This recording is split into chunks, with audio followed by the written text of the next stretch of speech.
all, I would like to express my gratitude to France and to Saudi Arabia, who are co-chairing this conference. I congratulate all the countries that have decided to recognize the state of Palestine for honoring the voice of justice and of conscience.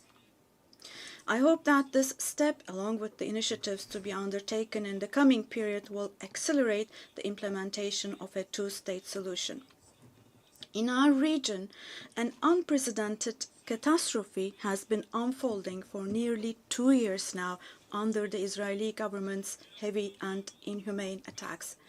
The massacre and brutality in Gaza continues with all its intensity.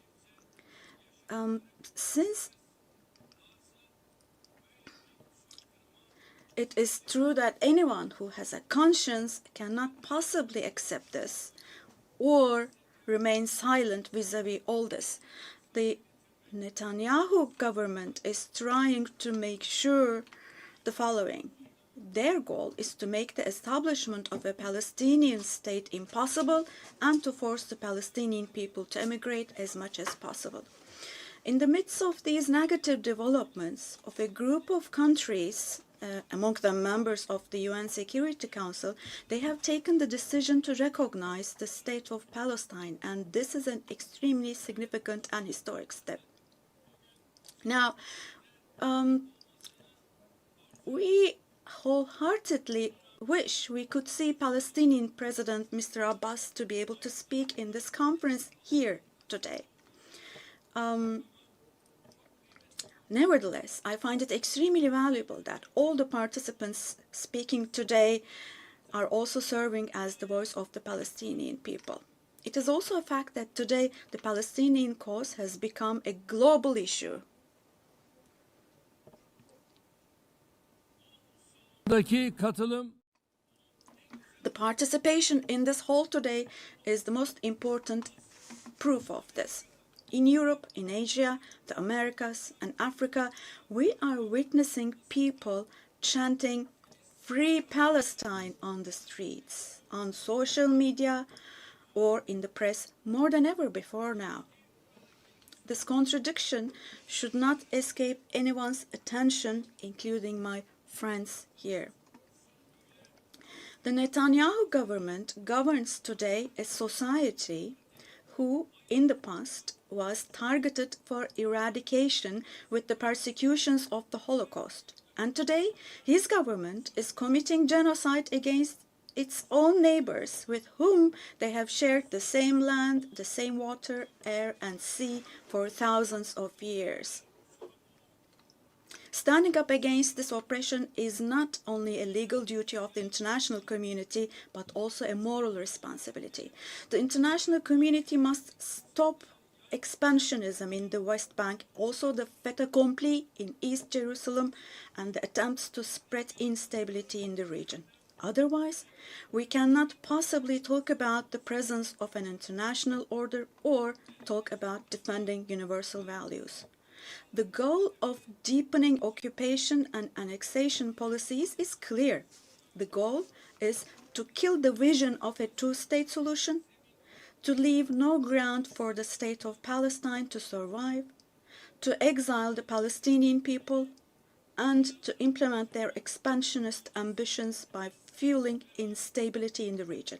Now, this cannot be allowed.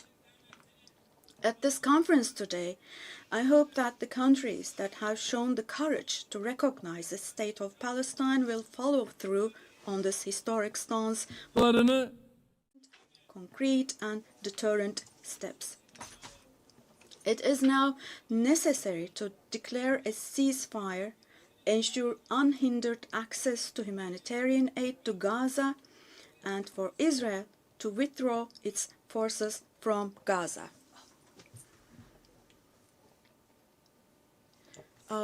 Apologies. I cannot hear the president. I lost his voice. Apologies, ladies and gentlemen. This is the interpreter speaking. I cannot hear the president. His voice is gone. His voice is gone. We cannot hear him. Me and my colleague, we cannot hear the president. Apologies for this, but we're having a technical glitch here. We cannot hear the president. We stopped being able to hear him. His voice is gone completely.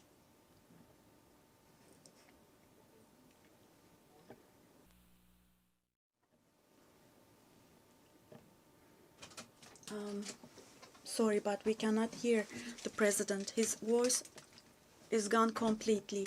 We stopped being able to hear him.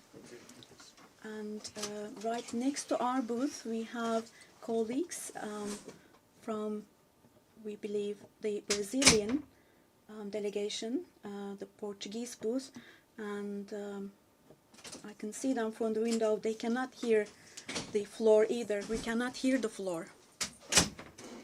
We cannot hear the floor. Oh, it's back. Au président du Brésil. I give the floor now to the President of Brazil.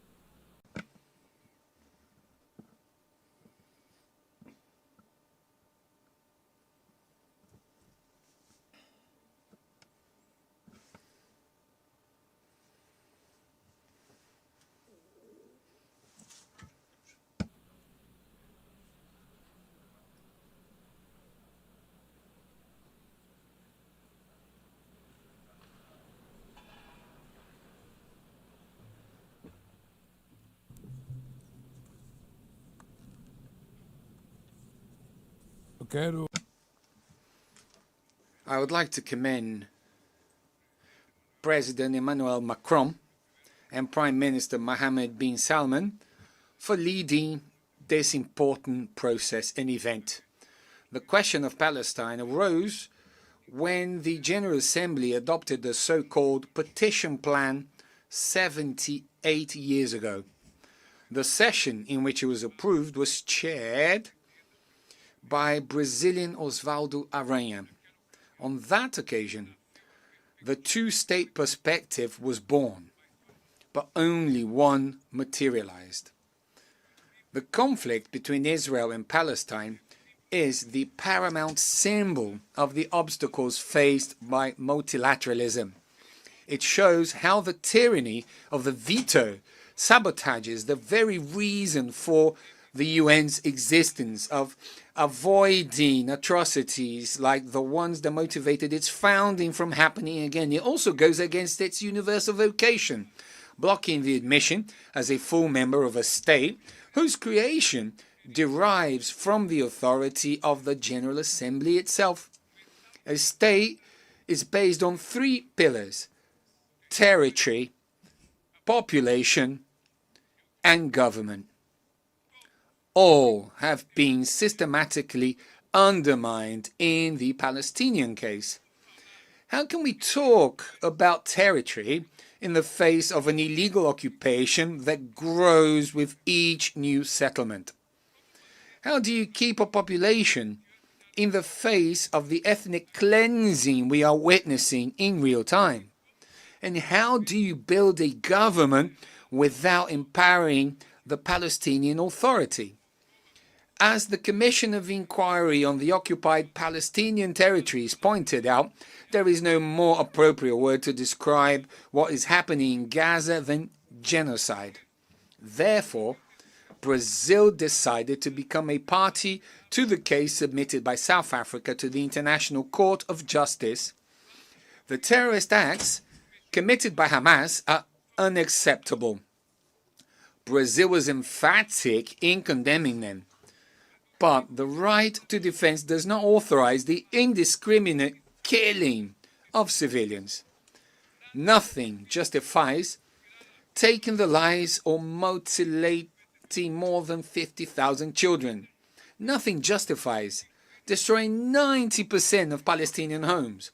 Nothing justifies using hunger as a weapon of war, nor targeting starving people seeking help. 500,000 Palestinians do not have enough food, more than the population of Miami or Tel Aviv. Hunger does not afflict the body only, it shatters the soul. What is happening in Gaza is not only the extermination of the Palestinian people, but an attempt to annihilate their dream of a nation. Both Israel and Palestine have the right to exist. Working to achieve a Palestinian state means correcting an asymmetry that compromises dialogue and obstructs peace. We salute the countries that recognize Palestine, as Brazil did in 2010. We are already the vast majority of the 193 members of the UN. Brazil commits to strengthening controls on imports from illegal settlements in the West Bank and maintaining a suspension of exports of defense materials, including dual-use materials that could be used in crimes against humanity and genocide. Given the Security Council's failure to act, the General Assembly must exercise its responsibility. We support the creation of a body inspired by the Special Committee Against Apartheid, which played a central role in ending the South African racial segregation regime. Securing Palestine's right to self-determination is an act of justice and an essential step toward restoring the strength of multilateralism and recovering our collective sense of humanity. Thank you very much.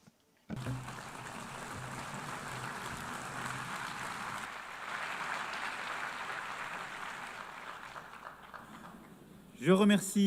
I thank the President of Brazil. I now give the floor to the President of Portugal.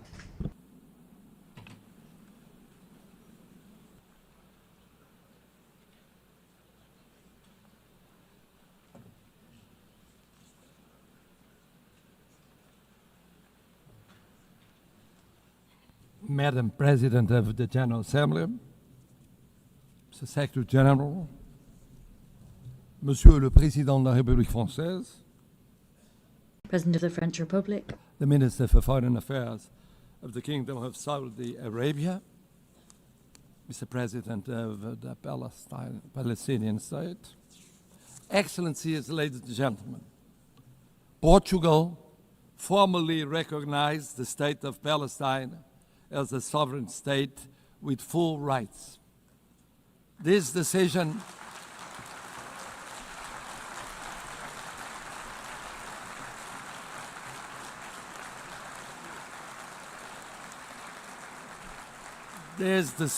reflects our conviction that the two-state solution is the only viable path for a just and lasting peace in the Middle East. By reaffirming it here, Portugal seeks to contribute to a broader international effort towards peace, justice, and stability. If we do not act, the crisis will leave scars for generations, fueling extremism and further instability. So, humanitarian access must be ensured without delay. All hostages must be released. Terrorism like October the 7th can never be justified. And civilians, regardless of nationality, religion, or ethnicity, must be protected at all times. And therefore, a ceasefire must be attained immediately. Portugal's commitment to peace in the Middle East has been constant and clear. We have always defended the two-state solution in line with the United Nations resolutions and the 67 borders. We supported Palestine's observer status in 2012, voted to enlarge its rights in the Assembly in 2024, and endorsed the New York Declaration earlier this year. We welcome the unprecedented commitments made by the Palestinian Authority in the context of the New York Declaration. We recognize that both countries continue to face security threats, which must be addressed through dialogue, cooperation, and the pursuit of a just and lasting peace. Portugal's recognition of the State of Palestine is not an isolated gesture, but a continuation of a long-standing policy and a decisive contribution to the safeguarding of the two-state solution. Excellencies, Portugal stands ready to work actively towards this collective endeavor. Our message is clear. Recognition of the State of Palestine is recognition of peace itself. Now, today, tomorrow would have been too late. Thank you.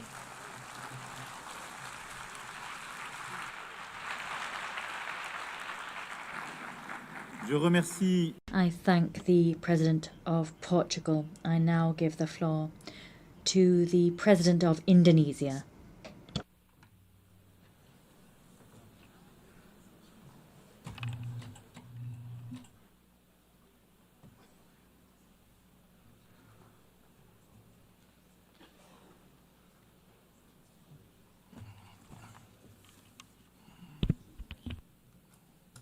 His Excellency President Emmanuel Macron, President of the French Republic, His Highness Prince Faisal bin Farhan Al Saud, Foreign Minister of the Kingdom of Saudi Arabia, as the co-chairs of this distinguished meeting.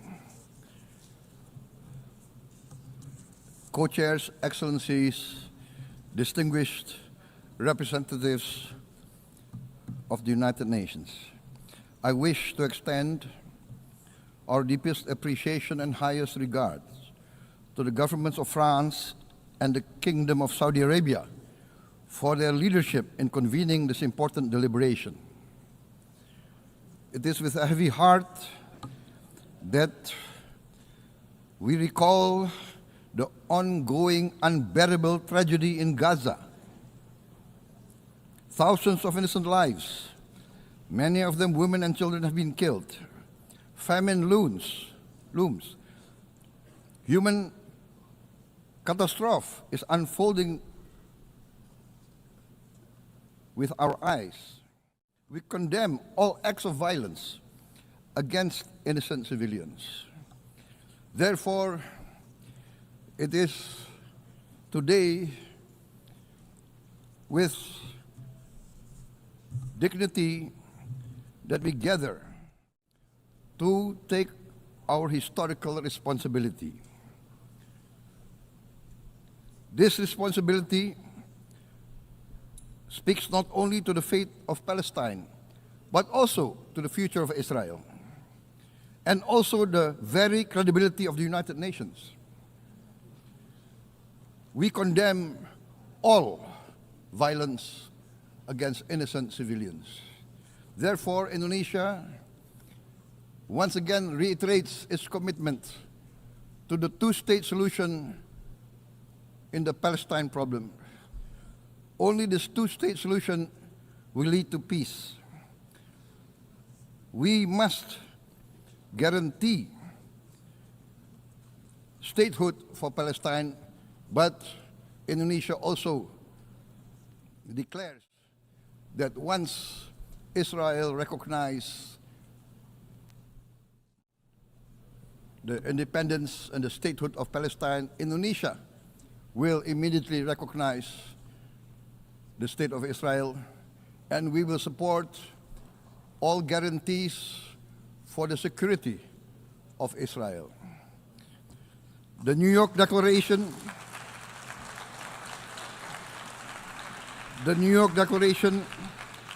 has provided a peaceful and just pathway towards peace. Statehood must mean peace. Recognition must mean a real chance towards lasting peace. It must be a real peace for all sides, for all parties. distinguished excellencies, we commend the leading states of the world that have taken this principled step. France, Canada, Australia, the United Kingdom, Portugal, and many other leading countries of the world have taken a step on the right side of history. The recognition of the state of Palestine is the right step on the right side of history. To those who have yet to act, we say, history does not stand still. We must recognize Palestine now. We must stop the humanitarian catastrophe in Gaza. Ending the war must be our utmost priority. We must overcome hatred, fear. We must overcome suspicion. We must achieve the peace that is necessary for the human family. We are ready to take our part in this journey towards peace. We are willing to provide peacekeeping forces.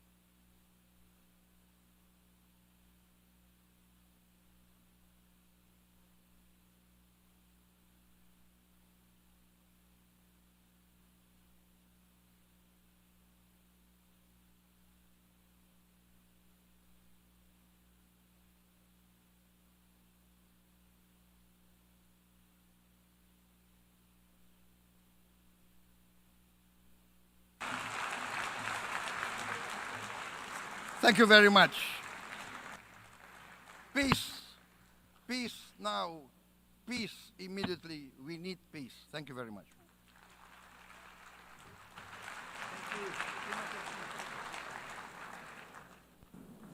Je remercie le président de l'Indonésie. I thank the President of Indonesia. I now give the floor to the President of Senegal.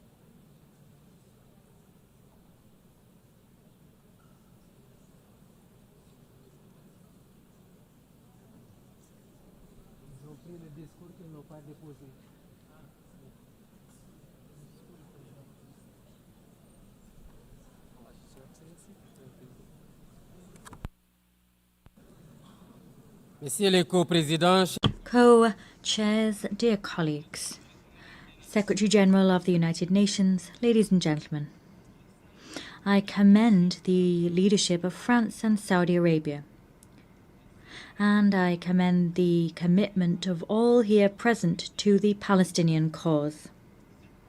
This conference is being held at a time when the world's conscience has been shaken to its very core by the indefensible situation in Gaza. That situation has gone beyond all limits. We are witnessing an indescribable tragedy bearing all the hallmarks of ethnic cleansing. In the face of such inhumanity on such scale, to say nothing, to do nothing is not an option. That choice would even be passive complicity. We are here to recall the very meaning of the founding principles of the United Nations: the sovereignty of peoples, equality of rights, peace through justice, the respect of international law, and the protection of civilians, even in times of war. These are all values that have today been annihilated and which now lie under Gaza's rubble. Senegal reaffirms its unwavering commitment to a two-state solution, with Palestine and Israel living side by side, each within safe and internationally recognized borders. That was the goal of the partition plan for Palestine decided upon by the United Nations. This is also a demand for peace and security for the peoples of the two countries. This is a call for justice and humankind. It is for this reason that Senegal supports the outcome document of our meeting prepared by the ministerial conference held last July. My country at that conference co-chaired the round table on compliance with international law. To make a difference, we must together send out a clear message. The occupation must cease. The suffering of civilians must cease. We must work towards an immediate ceasefire. Israel must stop its bombing and authorize the delivery of humanitarian aid by the United Nations. The United Nations must consider deploying a stabilization and observation mission to guarantee that Israel's illegal actions stop. In brief, the promise of two states must finally be fulfilled. In this connection, I commend the recent adoption by the UN General Assembly of a resolution for a peaceful two-state solution that was adopted by an overwhelming majority. The Senegal also commends the historic decision taken by countries that have today decided to recognize the state of Palestine. As chair of the Committee on the Exercise of the Inalienable Rights of the Palestinian People, Senegal will continue to get on board with any initiative aimed at fostering the return of a lasting peace to Palestinian lands.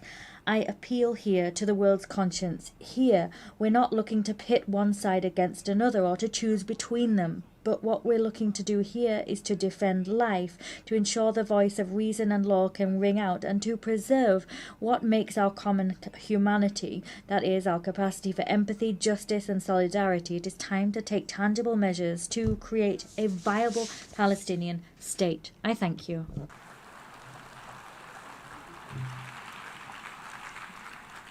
Je remercie le président. I thank the President of Senegal. I now give the floor Monaco. Monaco.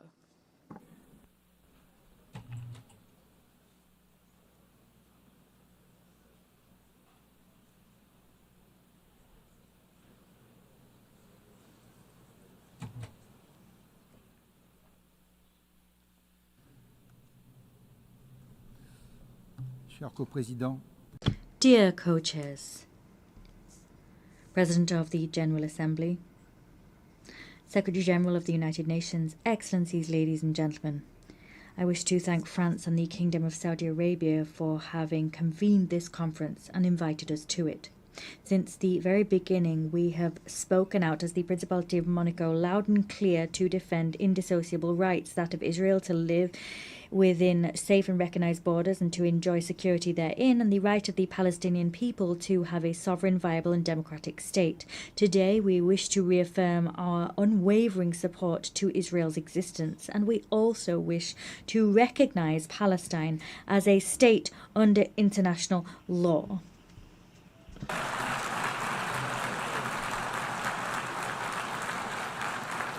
That is what I'm doing here before you now.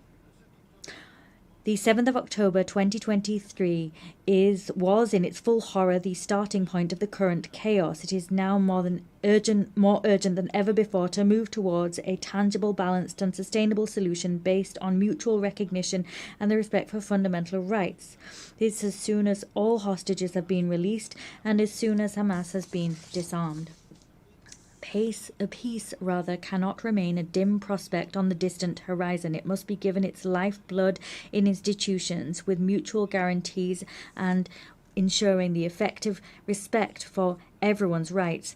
The Principality of Monaco is aware of its place in the House of Nations. We continue to affirm that only a solution based on the existence of two national entities living side by side in dignity and mutual respect will pave the way towards lasting stability. Peace cannot be issued by decree. It is built through common will. Thank you.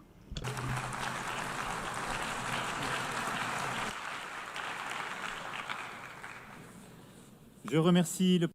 I thank the Sovereign Prince of Monaco. I give the floor to Prince Faisal bin Al Saud.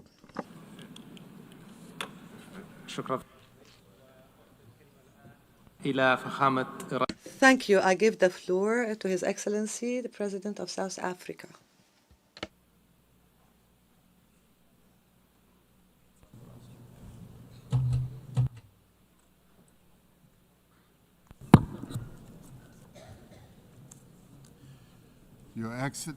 Your Excellencies, would like to thank France and the Kingdom of Saudi Arabia for convening this very crucial conference. This is a moment of great significance, not only for the people of Palestine, not only for the people of Israel, but for all people who cherish the ideals of freedom and self-determination. Shortly after the United Nations was created, the General Assembly adopted Resolution 181, which recommended the creation of two states, Israel and Palestine. Immediately after the adoption of this resolution, only one state was created, the State of Israel, casting and ushering the Palestinians into a decades-long wilderness of statelessness, characterized by decades of occupation and now genocide. I'd like to congratulate the President of France, President Macron, for today announcing a very bold decision to support the long overdue creation and the recognition of the sovereign state of Palestine. President Macron, I stand here to congratulate you and to congratulate others who have taken this step. South Africa reiterates its firm commitment to the creation of a contiguous Palestinian state existing peacefully side by side with the State of Israel along the 1967 borders with East Jerusalem as its capital. South Africa condemned the 7th October attacks by Hamas that resulted in the deaths of more than 1,200 people.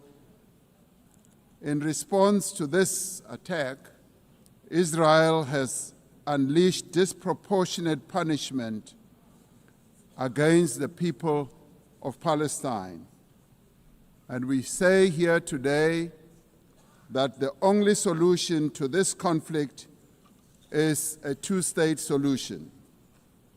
The viability of a two-state solution depends on full and universal respect for international law. All states, including the State of Israel, must comply with the collective obligations under international law. As the UN marks the 80th anniversary, we call on all member states to recognize Palestine and to act in solidarity with its people. To restore the prospects of a two-state solution, we call, firstly, for global recognition of Palestine and its sovereignty and territorial integrity. Secondly, the immediate ceasefire and an end to the genocide and the release of hostages by Hamas and prisoners by Israel. Thirdly, the full respect for international law including the respect for UN resolutions and opinions and the decisions of the International Court of Justice. Fourthly, the removal of obstacles to the two-state solution, including a halt to illegal settlements and removal of the separation wall.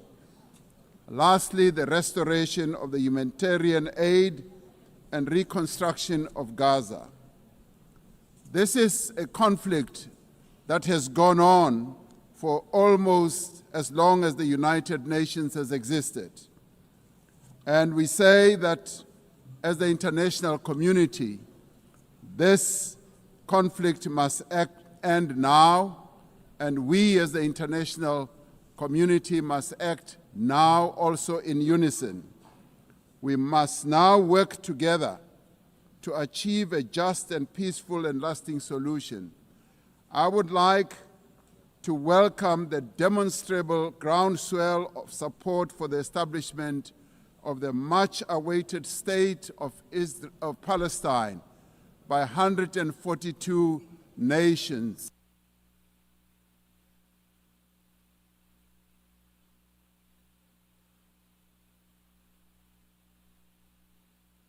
The speaker's microphone has been cut off.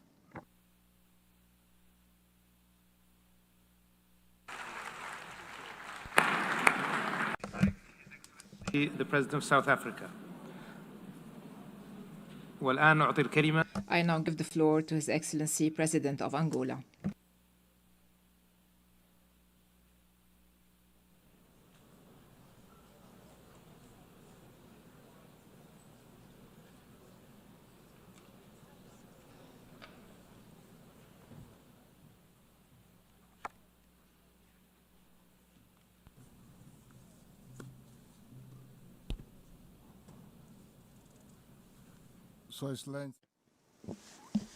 Your Excellency Emmanuel Macron, President of the French Republic, Your Excellency Sheikh Faisal Al Saud, Minister of Foreign Affairs of the Kingdom of Saudi Arabia, co-chairs of this special session, Excellencies, I would like to welcome the holding of this important international conference, which confirms the commitment of the United Nations member states to the urgent search for a peaceful, just and lasting solution to one of the most complex conflicts on the planet and the oldest in the Middle East.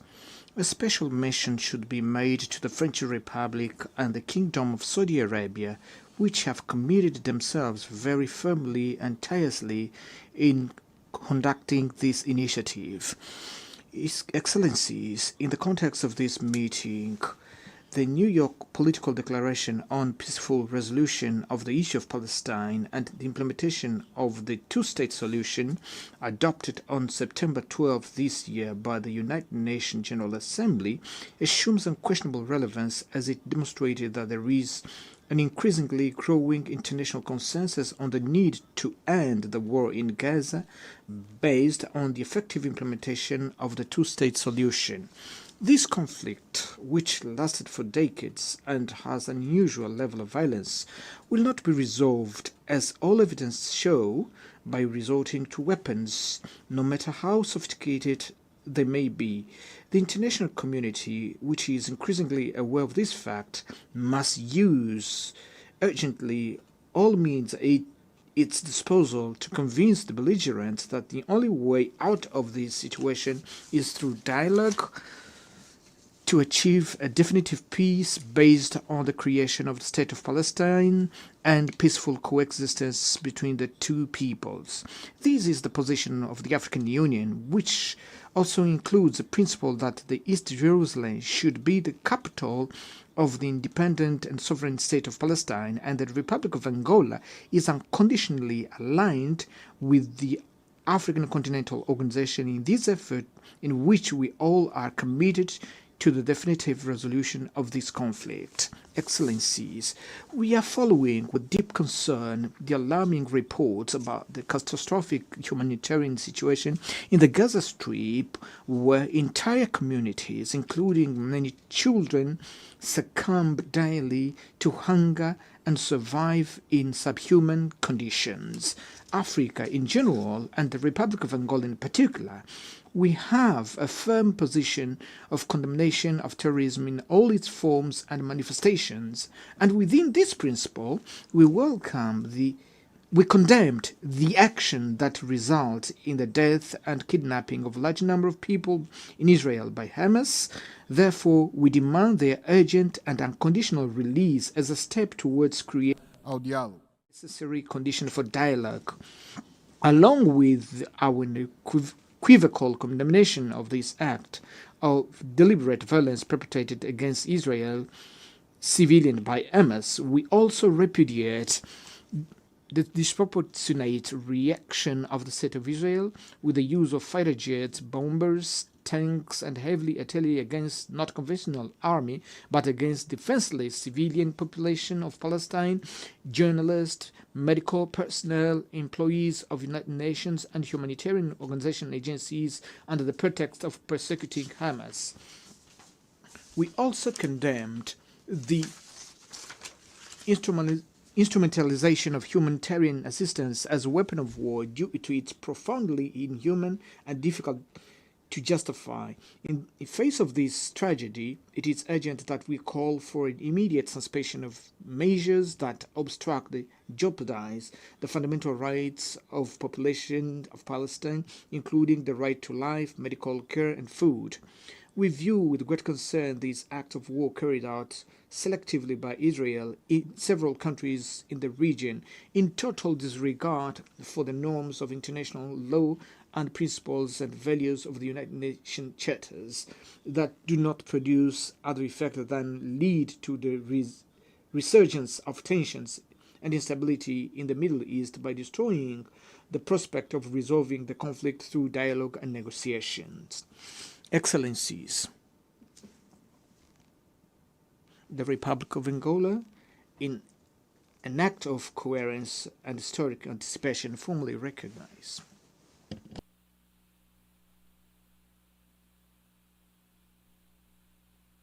The speaker's microphone has been cut off.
I thank His Excellency, President of Angola, and I now give the floor to the Prime Minister of Australia.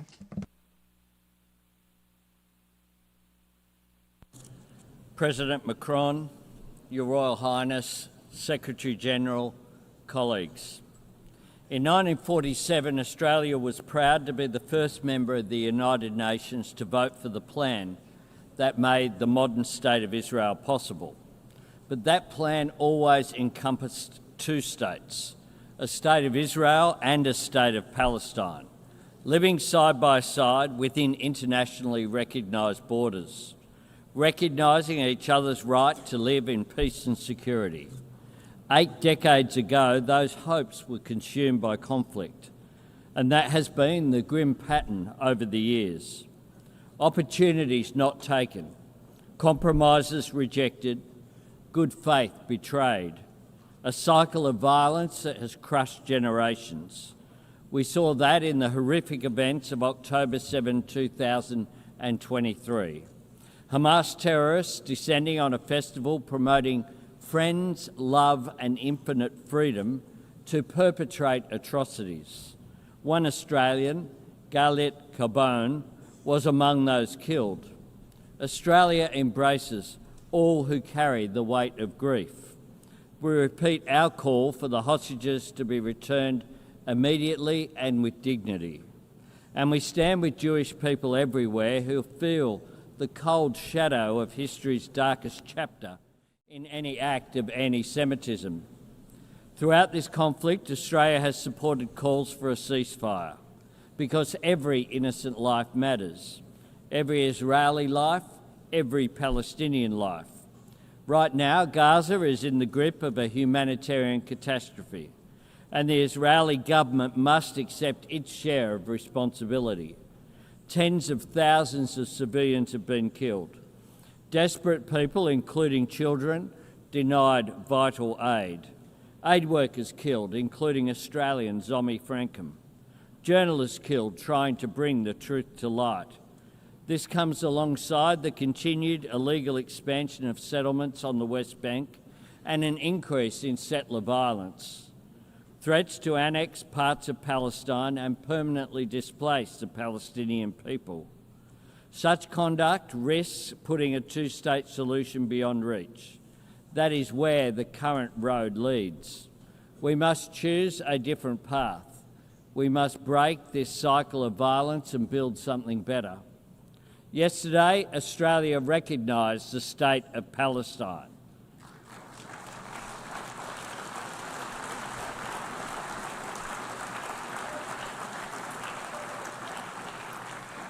We have been clear.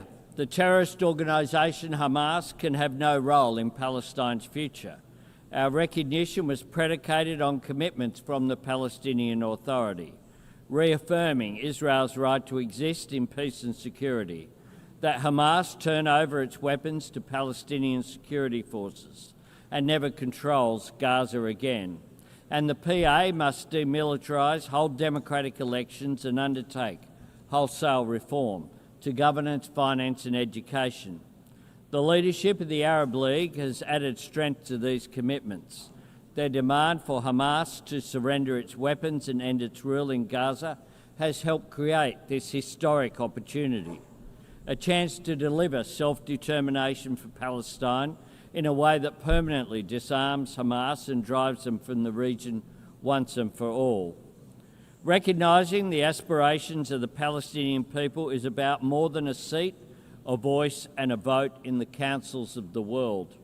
It is about real hope for a place to call home.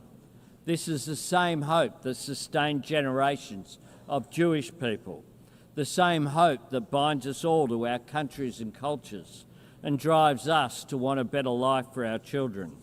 Working together, we can build a future where instead of children in Gaza dying in pain, living in fear or being taught to hate, they can go to school and build a life in larger freedom. That future depends on recognition being followed by reconstruction and reform, a credible cooperative peace plan supporting recovery in Gaza and security for Israel, establishing governance and excluding Hamas on the day after and every day after that. This is the next step we must take, and we must take it together. I thank you very much.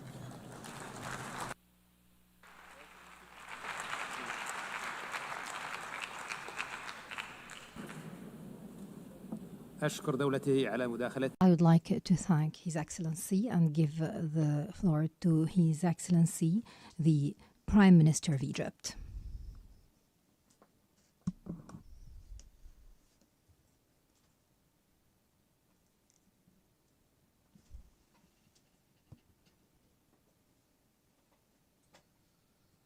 In the name of God, the compassionate, the merciful, Your Excellency President Emmanuel Macron, President of the Republic of France, Your Highness Prince Farhan, Minister of Foreign Affairs of Saudi Arabia, Your Excellency Antonio Guterres, United Nations Secretary General, ladies and gentlemen. Allow me at the outset to commend the efforts made by the Kingdom of Saudi Arabia and the Republic of France to organize this important conference. This conference embodies our collective commitment to the two-state solution as the only way to achieve a just and comprehensive peace in the Middle East.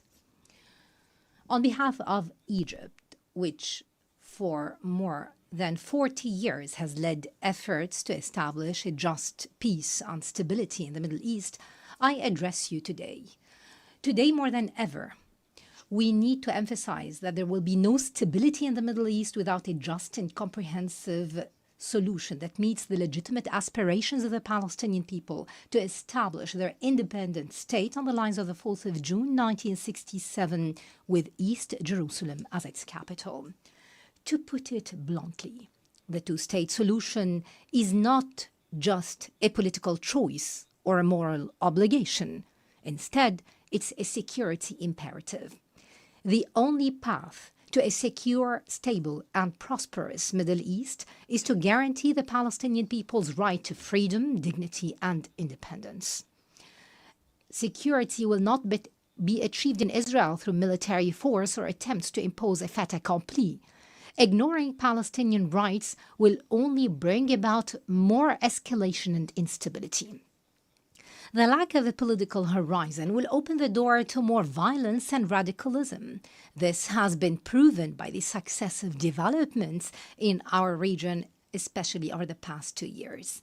In this vein, I would like to stress Egypt's full condemnation of the ongoing Israeli aggression against the Palestinian territories and throughout the region. This includes the dangerous precedent of bombing the brotherly state of Qatar, which joins Egypt in the mediation effort to end the aggression on the Gaza Strip and restore stability.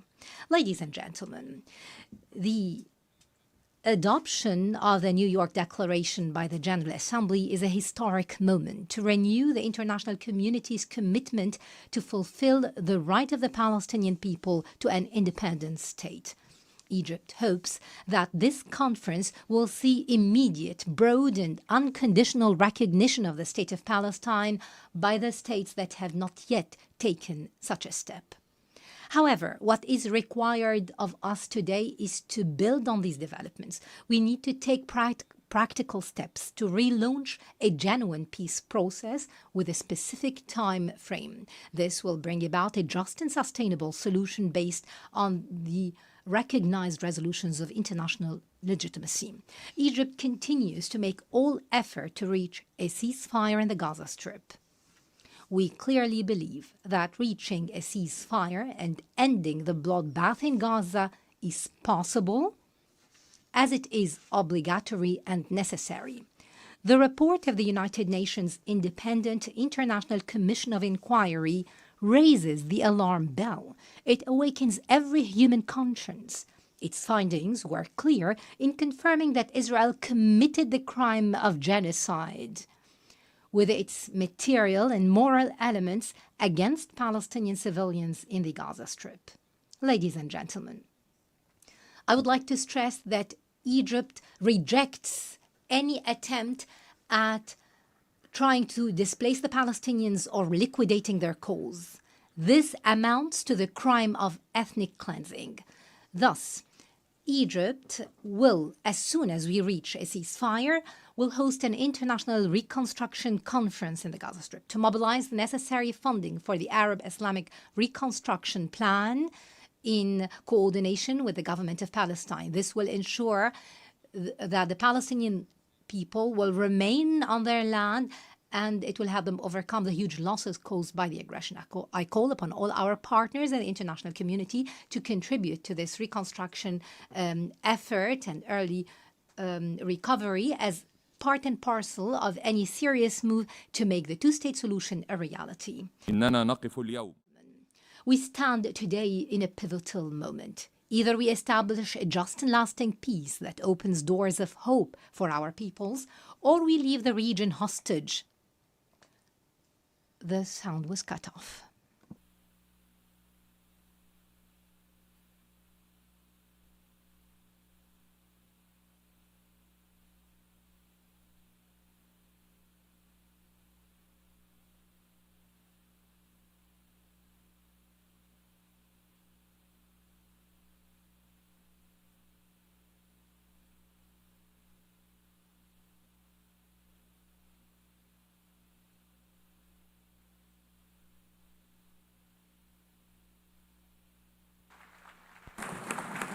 I would like to thank His Excellency the Prime Minister for his statement and give the floor to the Prime Minister of Spain.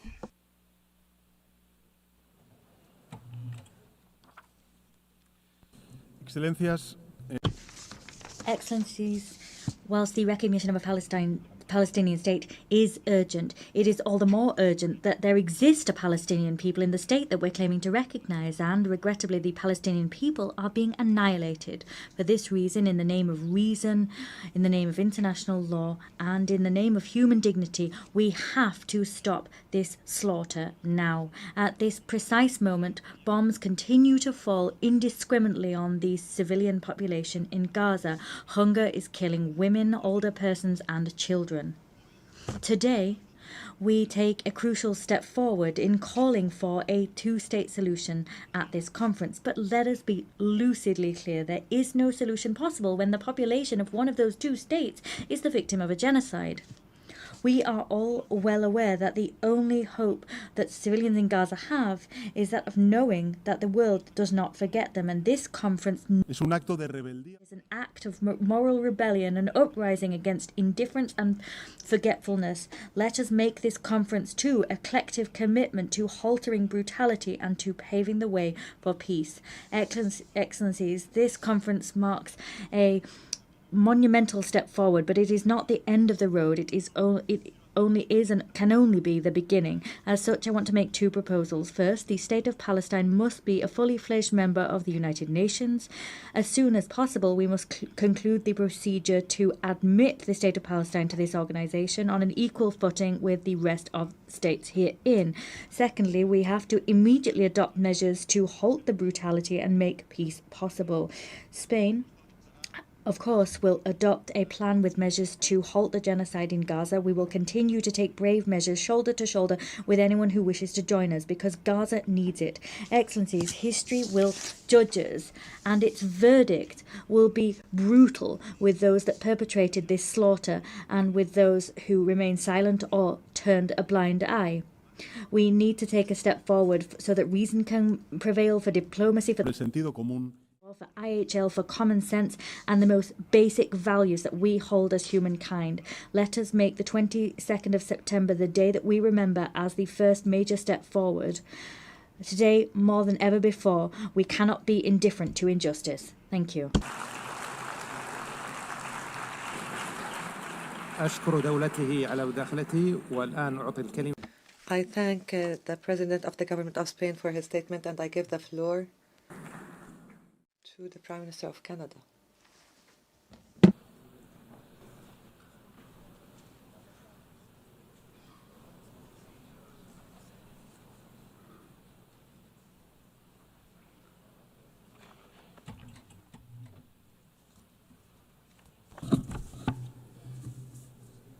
Your Excellency, Monsieur le Président de la France, Your Excellency Prince Faisal bin Farhan Al Saud.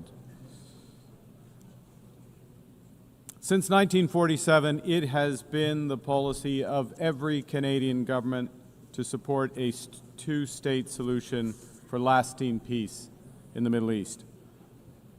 This position envisioned the creation of a sovereign, democratic, and viable state of Palestine, building its future in peace and security alongside the State of Israel. Over many decades, Canada's commitment to this goal was premised on the expectation that this outcome would be eventually achieved as part of a negotiated settlement. Regrettably, this possibility has been steadily and gravely eroded, including by the pervasive threat of Hamas terrorism to Israel and its people, culminating in the heinous attack of October 7th. The accelerated building of settlements across the West Bank and East Jerusalem, and the soaring settler violence against Palestinians. Actions such as the E1 settlement plan and the Israeli government's contribution to the humanitarian disaster in Gaza. Hamas sows terror among the Israeli people and has oppressed the people of Gaza. That has prompted us to take the position we have. Hamas must absolutely release all hostages, disarm fully, and never play any role in the future governance of Palestine. Stolen from the Palestinian people, chased them and cheated them from their life and liberty, and it can in no way dictate their future. But Excellencies, the current Israeli government is working methodically to prevent the prospect of a Palestinian state from ever being established. Il poursuit sans relâche l'expansion. And tirelessly continues settlement expansion in the West Bank. That is illegal under international law. Its constant aggression against Gaza has claimed the lives of tens of thousands of civilians. It has compelled the displacement of more than 2 million people and caused a devastating famine. Another of international law. Proud policy of the current Israeli government that there will be, and I quote, no Palestinian state. In this context, Canada recognizes the state of Palestine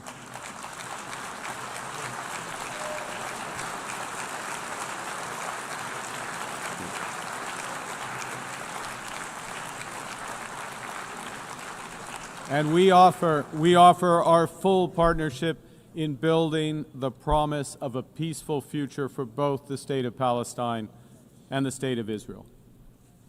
Excellencies, Canada is under no illusions that this recognition is a panacea.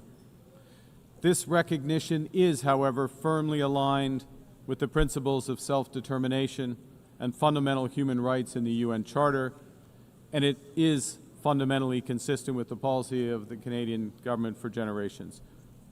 We take this action as part of a coordinated effort led by France and Saudi Arabia, a coordinated effort to provide the possibility of peace and a two-state solution.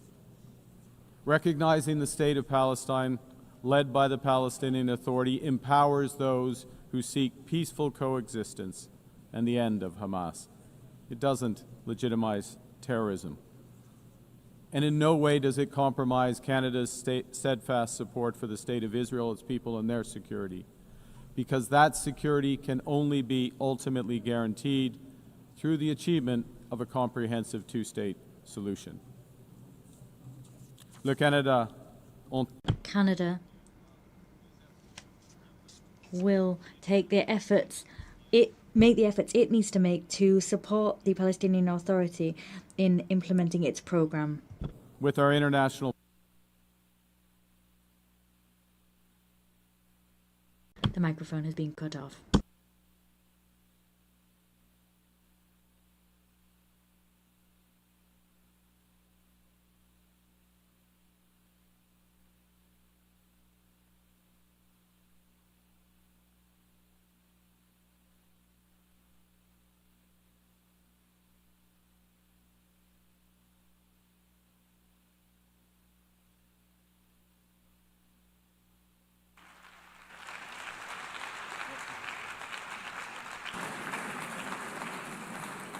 I thank the Prime Minister of Canada for his statement. I give the floor to the Prime Minister of Ireland.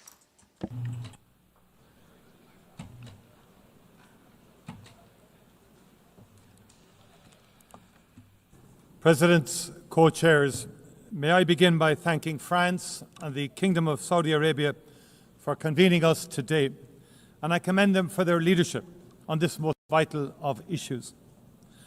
Those of us gathered here know that the only viable option to deliver a peaceful future for Israel and for Palestine is a two-state solution. At this most critical juncture, we must continue to put our full political weight behind it. The situation on the ground has rarely looked so bleak. A just and lasting peace seems further away than it ever has. But in our own peace process in Northern Ireland, to a conflict of 24 years' duration, we recognised that even in the darkest of days, we had a duty as leaders to keep the flame of hope alive and to keep talking. The immense suffering of the Palestinian population in Gaza over the past 2 years has been an affront to the world. It has horrified people around the world, nowhere more than in Ireland, where people have been moved to sorrow and to anger. What happened to Israel on the 7th of October was a horrific and brutal attack on an innocent civilian population, and Hamas must be held to account for its actions. It was an appalling act of crime, war crime. But it cannot justify what has happened since. More than 65,000 people killed in Gaza. Horrifically, more than 20,000 of them children. The use of food as a weapon of war, with scarcity becoming hunger, becoming famine. Hospitals attacked, homes and schools destroyed, thousands of years of culture wiped out. People shot as they desperately seek food for their families. Doctors, aid workers, journalists targeted and killed. We have reached a point where what has been credibly described as a genocide is being carried out in front of the eyes of the world. It would be easy to just despair, but we must not. Gaza must move us to action. And there are still humanitarian workers, medics, journalists determined to do their best for the people of Gaza and for Palestine. They are doing so with the most extraordinary courage and without regard to their own safety. To honour them and the Palestinian people, it is right that we as political leaders play our part too. And the only way to end the appalling cycle of violence is to forge a political path. And the only credible destination is a two-state solution, with Israel and Palestine living side by side in peace and security. And that is why Ireland last year, with Spain, Norway and Slovenia, recognised the state of Palestine.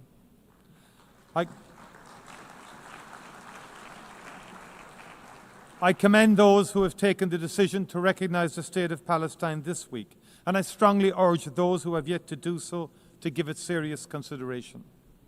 We know that there are people, including in the Israeli government, who are working daily to make that outcome impossible. In addition to the destruction of Gaza, settlements are expanding every day, and illegal settlers in the West Bank are increasingly emboldened and militant. If we do not move now to protect the two-state solution, if we do not work to build a process through which it can be achieved, there may never be another opportunity. That must not be our legacy to future generations. Ireland is ready to play its part, and I look forward to our continuing steadfast cooperation. Thank you very much indeed.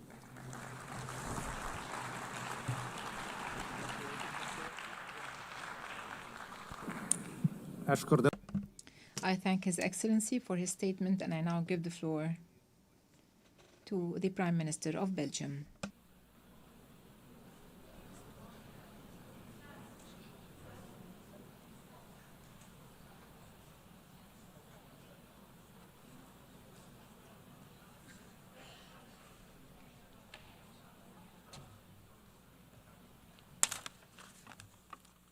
Dear Secretary General, dear Excellencies, ladies and gentlemen, Belgium has always defended the two-state solution and is today reaffirming once again this position by having joined the co-signatories of the New York Declaration. Only this solution will allow Israelis and Palestinians to live side by side in peace and security. To support this aspiration, since the Oslo agreements, Belgium has provided bilateral funding and technical assistance to the Palestinians for a total amount of around 600 million euros. We also remain committed to meeting the acute humanitarian needs in Gaza. We have recently airdropped over 190 tons of humanitarian supplies to address the most acute needs.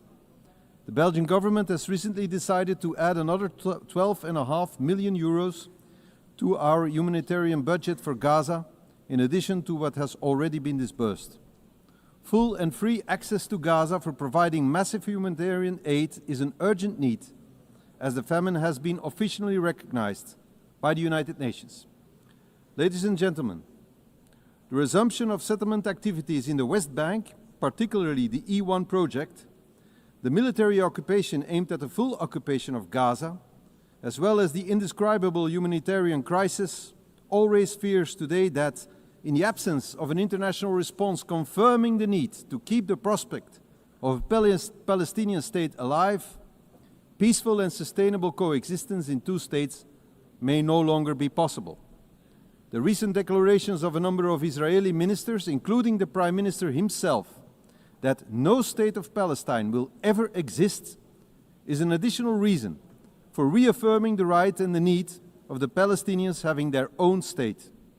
Therefore, Belgium is giving out a strong political and diplomatic signal to the world today by joining the group of countries that announces the recognition of the State of Palestine in the margin of this high-level week of the United Nations General Assembly.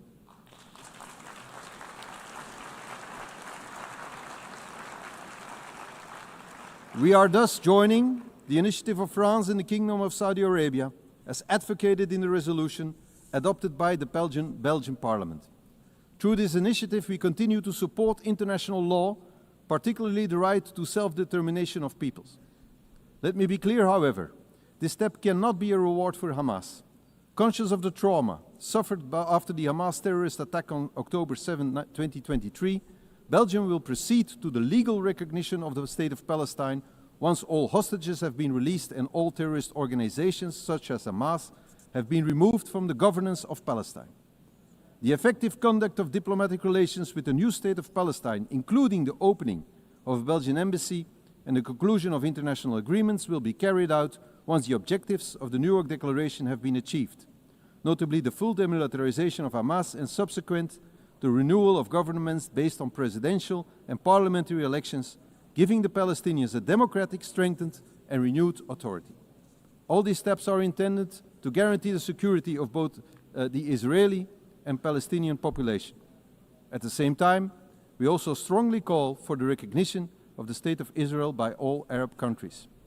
Let us be clear, the two-state solution is not dead. It is bruised, but it can be revived, and it must be for the sake of both peoples. I thank you.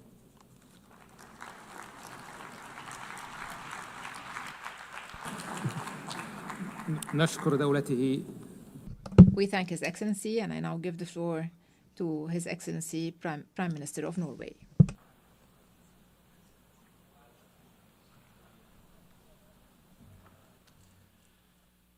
Excellencies, thank you, France and Saudi Arabia, for convening us together in New York today. I would also like to salute the President of the State of Palestine, Mahmoud Abbas. I find it an illustration of deep injustice that he was denied entry to be with us today. But his address was reasonable and dignified. Thank you, Mr. President. 32 years ago, the first Oslo Accords were signed, forever creating an association between my country, my capital, and a vision for peace in the Middle East. Ever since, we have worked for one end: peace, security, and dignity for the Palestinians and the Israelis, living side by side in two sovereign states, enjoying the rights and obligations that follow from the Charter of the United Nations. I have followed this closely, now as Prime Minister, previously as Foreign Minister, and also as Secretary General of the Norwegian Red Cross. Today's conference marks a historical high point of international support for and recognition of the state of Palestine. At the same time, the situation on the ground is perhaps the furthest we have been from its realization. The situation in Gaza is catastrophic. The governance structures created by the Oslo Accords are driven to the verge of collapse, and the encroachment of Palestinian territory continues. Yes, it is complex, but it is true. The two-state solution is the only credible path to peace and security for both Israelis and Palestinians. An occupying power cannot have a veto over what happens in a territory it is unlawfully occupying. The Palestinian people have the right to self-determination, as do the Israeli people. Last year, therefore, Norway, along with Spain and Ireland and Slovenia, recognized the state of Palestine. We welcome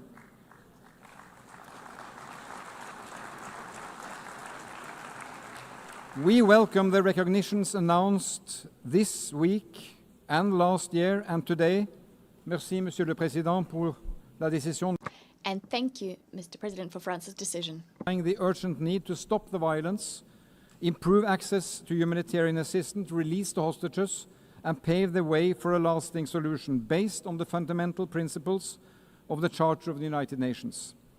Only last week, this Assembly approved a roadmap of concrete actions to this end. And in July, a broad majority voted the New York Declaration.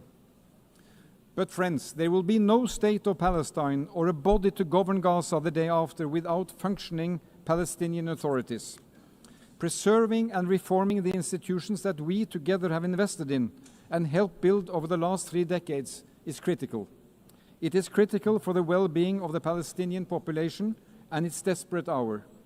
And it is critical for peace and security also for Israel. The alternative is chaos or worse. It is the strongest rejection we can come up with of Hamas and terrorism to recognize a Palestinian state under the Charter of the United Nations. Norway will continue to support the Palestinian government, including through emergency funds we are mobilizing with other donors. And we continue to call on Israel to release the tax revenues owed to Palestine. These revenues are desperately needed to fund schools, hospitals, and the police. So, friends, this is a time to stand up and be counted. As defenders of human dignity and human rights, as defenders of a world with firm laws and rules, as defenders of peaceful resolutions. For 80 years, the UN has been a family of nations. The state of Palestine belongs to this family. Thank you.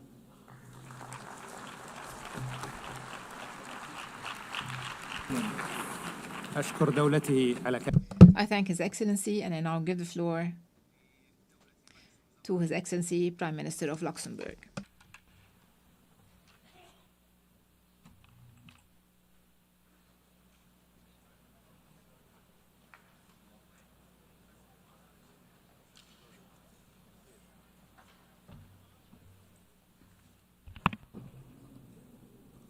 Monsieur le Président, Your Royal Highness, ladies and gentlemen, there are moments in history when the cause of peace demands both moral clarity and political courage.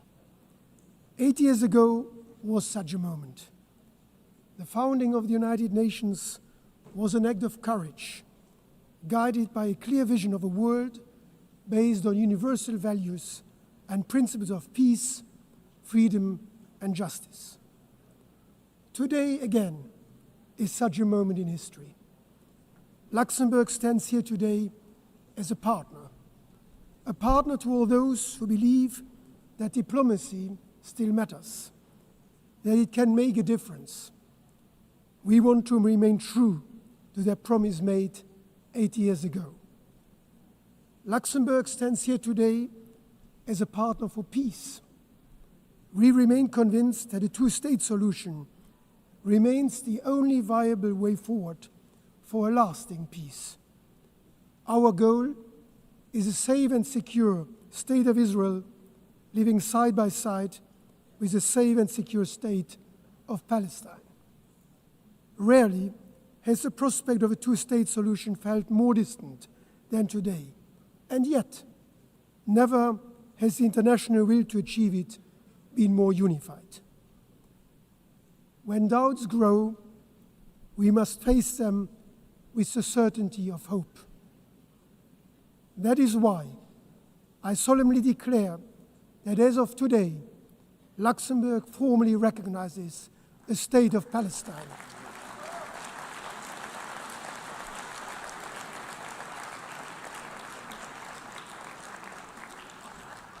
Recognition is not the end of a process. It is the beginning of a renewed commitment to hope, a commitment to diplomacy, to dialogue, to coexistence, and a two-state solution, to the idea, fragile but still possible, that peace can prevail. We take this step fully aware of its great symbolic weight. It is our contribution to a political process, one that we hope will revive the prospect of a negotiated two-state solution, grounded in the legitimate aspirations of both Palestinians and Israelis. It is fully aligned with the principles that have guided Luxembourg's foreign policy since 1945. Respect for international law, the promotion of a rules-based order, and the values enshrined in the UN Charter. And let me be clear, this is not a decision against Israel or its people, a people with which my country shares strong historic ties, and whose right to live in peace and security we have been fully upholding since 1948. Luxembourg has been and will remain a friend of the people of Israel and Jews around the world. And with the same clarity, let me say that this is not a decision to reward violence or endorse any actor who undermines peace. Luxembourg condemns, in the strongest possible terms, the atrocities of October 7, and we call for the immediate and unconditional release of all hostages. And in line with the New York Declaration, we expect the Palestinian leadership to live up to the responsibilities of statehood. The road ahead will not be easy. We do not claim this recognition alone will change the course of the conflict, but we hope it will contribute to restoring momentum to the political horizon that has been lost. Peace is not simply declared. Real peace, lasting peace is built step by step, brick upon brick. Let this recognition be a message to grieving families, to hopeful children, and to all those who have not yet given up. Thank you.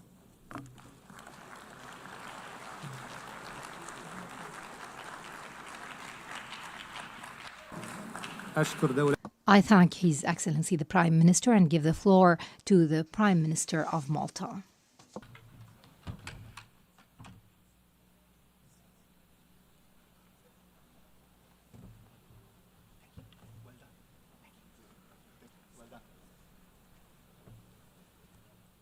Excellencies, dear friends, let me begin by stating clearly and unequivocally that the Republic of Malta is proud to confirm our official recognition of Palestinian statehood.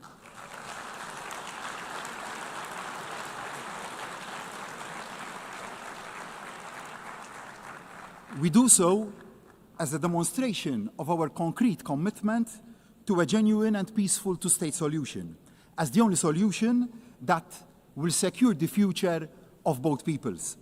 Malta is equally unequivocal in its support for the right of Israel to exist alongside a democratic Palestinian state. In making this commitment, I am acutely aware of how events have unfolded since the appalling Hamas attacks of October the 7th. They were the despicable work of a terrorist organization which must have no place in the emerging Palestinian state. Since then, Malta has been unwavering in calling for the unconditional release of all the remaining hostages. No ifs, no buts. The hostages must come home now. Malta adds once again its voice to those demanding an immediate and permanent ceasefire. The fighting must stop now. I am also aware of the opinion that recognizing the state of Palestine somehow amounts to a victory for Hamas. A two-state solution, however, is the worst possible outcome for Hamas. It is not what they want to see. They want to see Israel wiped off the map. Malta and our allies want to see Hamas wiped out. We must never forget that Hamas openly and violently opposed all the previous efforts at peace. If Palestinians can see a peaceful and realistic road to nationhood and self-determination, it fatally undermines the siren cries of Hamas. It offers the only hope that there is an alternative to conflict. I ask, what is the other alternative? What is the future that the hotheads on both sides envisage? A conflict without end? Israel under constant attack? A region mired in instability? That is an outcome nobody should want. Instead, with the right to recognition come huge responsibilities for the Palestinian leadership. There must be absolute adherence from the outset to non-violence, and mutual recognition. Hamas must have no role in any shape or form in the future government of Palestine. Malta supports the Palestinians' authority, one state, one government, one law, one gun approach, and the need for urgent, free, and fair elections. Equally, there are urgent responsibilities for the Israeli government. The attacks on civilians and infrastructure must stop immediately. The illegal settler encroachment and accompanying violence in the West Bank must also stop immediately. And unhindered aid under genuine international auspices must be allowed to flow immediately. Starvation is being suffered in Gaza, and the deaths of hungry civilians trying to access the pitiful trickle of food aid being allowed in cannot be allowed to go on. I am not ashamed to admit that I cried after recently visiting the young children we brought over to Malta from Gaza to give them the best medical care our island has to offer and the required prosthesis. These innocent children have had their limbs and the best part of their life stolen away from them. They have also lost their parents, and they have been caused irreparable harm. But we will not allow their hope for a better future to be stolen away from them. And we will protect them. Ibrahim, I promised you that, and we will stick to our word. What is happening is morally and legally very wrong, and we have a duty on all of us to act. We know that the path to a functioning, free, and fair two-state solution is a long and also hard one. We know the dangers that lie along that path, but we also know the greater dangers that arise from saying nothing can be done, that the dream has died. We cannot, and we will not remain silent or complacent. The depth of the current tragedy must be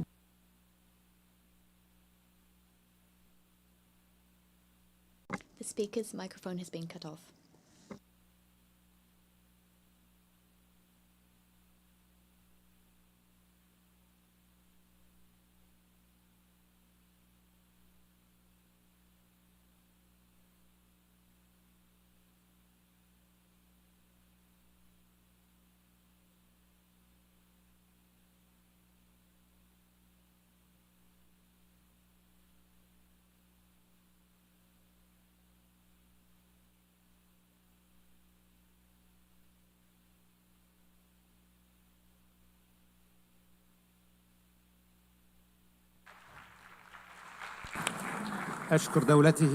I thank His Excellency for the statement, and I give the floor to the representative of the EU.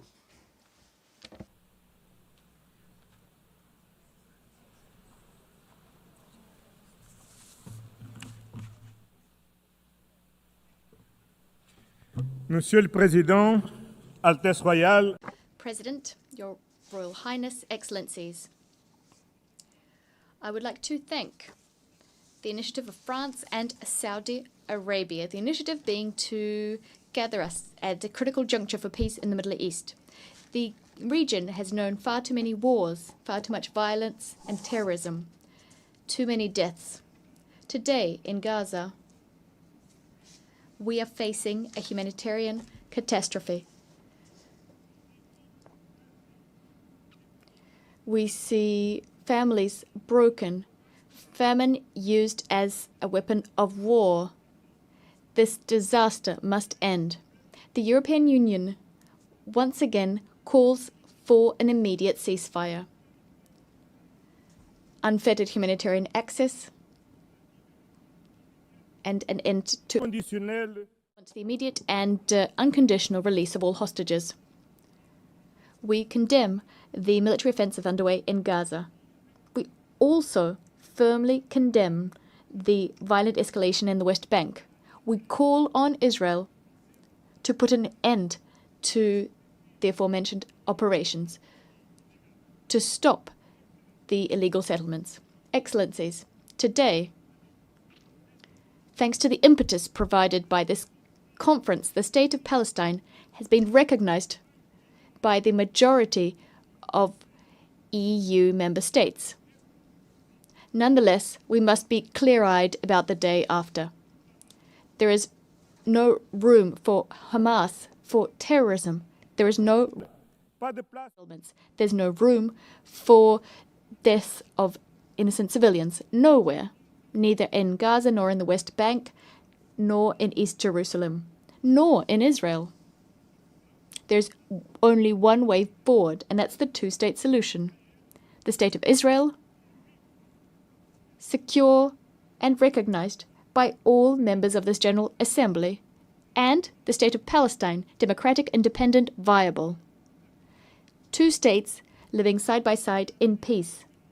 The time for peace has come, and we're duty-bound to live up to the times we face. I thank you.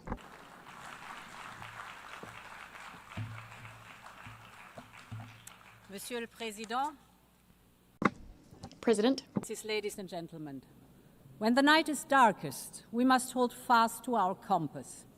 And our compass is the two-state solution.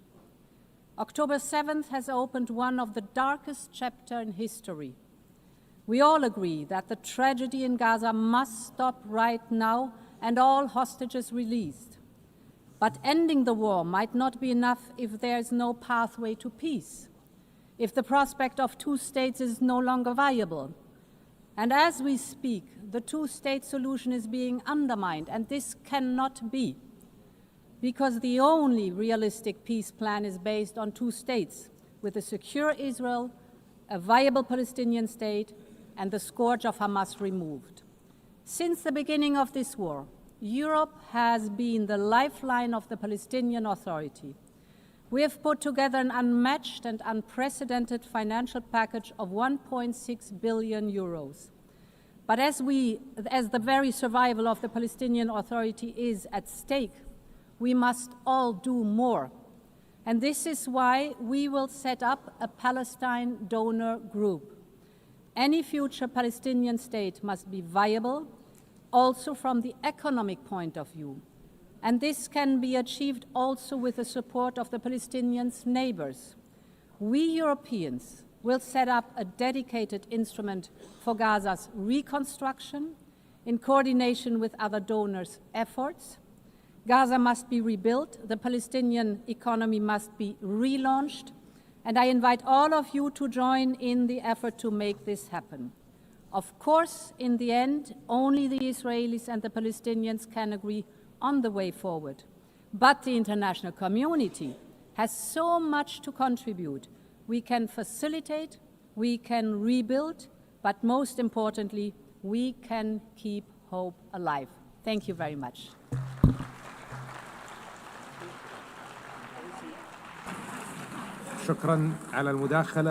I thank you for your statements.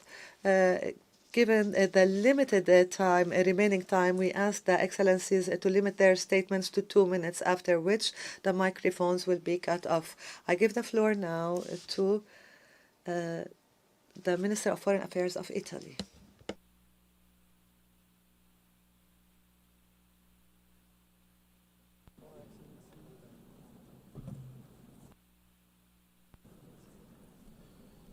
President Macron, Minister Faisal, this conference takes place at a crucial time.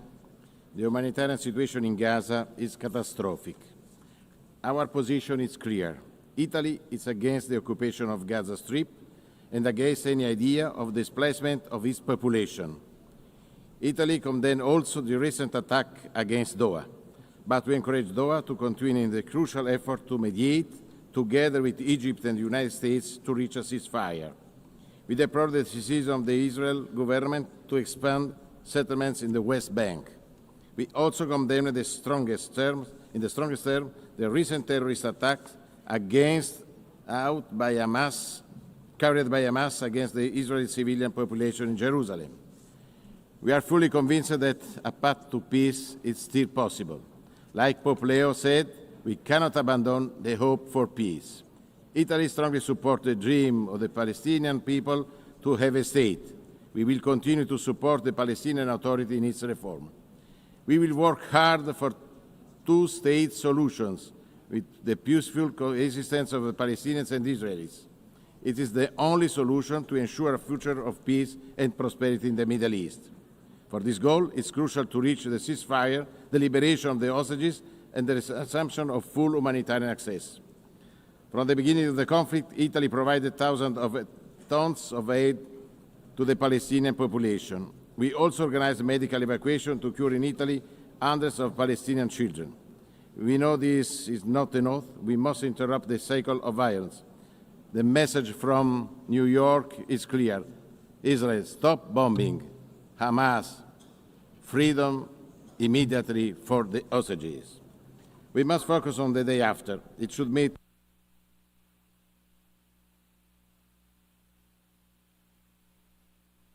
The microphone has been cut off.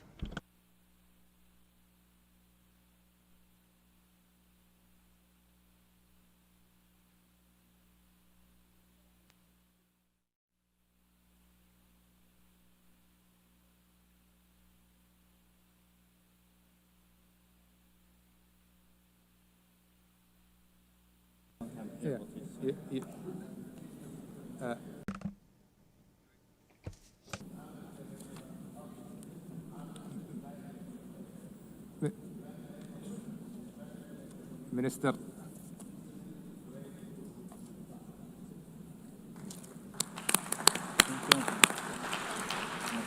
I thank His Excellency. وأعطي الكلمة الآن إلى معالي وزير. I now give the floor to His Excellency Foreign Minister of Algeria.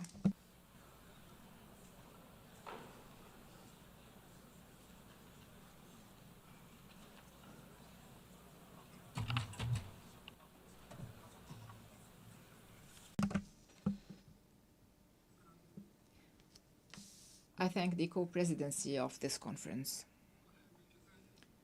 Algeria welcomes the convening of this conference, which is the fruit of an international consensus. This consensus is the main guarantor for a just, lasting, and final settlement to the Israeli-Palestinian conflict. This international consensus is a strong barrier against Israeli expansionist policies under the guise of the Greater Israel myth. This international consensus is the most powerful response to the illusion and its belief that it alone holds the power to veto the establishment of the Palestinian state on the land of Palestine. It is time for concrete action to realize and enforce this consensus on several levels. The first level is expanding the base of official recognitions of the State of Palestine as an irreversible international. The second level is enabling the State of Palestine to obtain full membership in our organization, a membership that the President of the Republic, Mr. Abdelmajid Tebboune, has consistently called for from this very rostrum. The third level is confronting diplomatically, legally, politically, and economically the plans of the occupation to annex Palestinian land and to displace the Palestinian people from their historic homeland. The fourth and final level is the internal Palestinian level, Palestinians have to close ranks and unify their word in order to regain their independence and for their movement to regain its strength and for their voice to regain its influence regionally and internationally. Thank you. شكرا معالي الوزير. I thank His Excellency and I now give the floor to Her Excellency Foreign Minister of the United Kingdom, and I would like to remind you once again that you have 2 minutes after which the microphone will be cut off.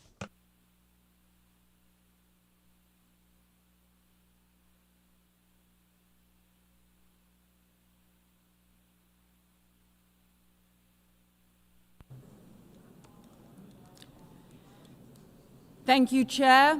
Thank you, Your Excellencies, President Macron and Prince Faisal. I stand before you today beneath the emblem of the United Nations to confirm the historic decision of the British government to recognise the State of Palestine.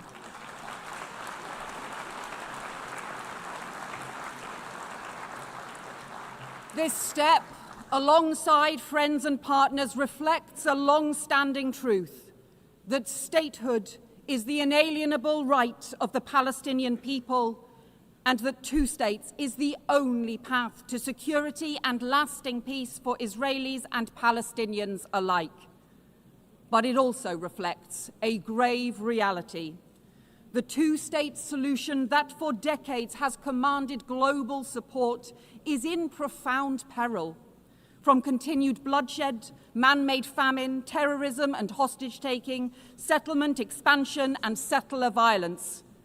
And Hamas terrorists continue to hold hostages seized in the barbaric attack of October 7th, prolonging the unimaginable anguish of their families. And in Gaza, the unbearable humanitarian catastrophe worsens as the Netanyahu government chooses to escalate war and hold back aid, children dying of starvation while food rots at the border. And settlement expansion threatens the very viability of a Palestinian state. The two-state solution risks disappearing beneath the rubble. That is what extremists on all sides want, but we refuse to let hope be lost. Recognition is born of urgency and principle, alongside our unwavering support for the security of Israel and its people. This pathway is the opposite of Hamas's hateful vision, and this process around recognition has helped cement the rejection of Hamas across the Arab world, alongside new reforms to the Palestinian Authority, because there can be no role for Hamas in the future governance of Palestine. But recognition must be a spur, not a substitute for urgent action. A ceasefire now, the release of all hostages, the restoration of aid, and a lasting framework for peace.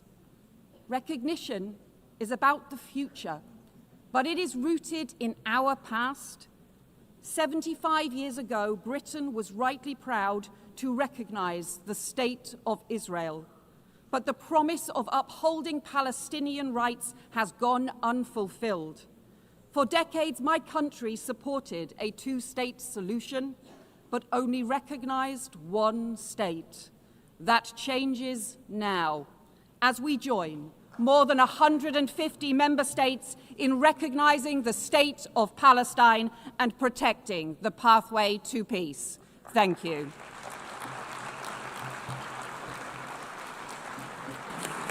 Thank you. I thank Her Excellency and I now give the floor to the Foreign Minister of Mexico.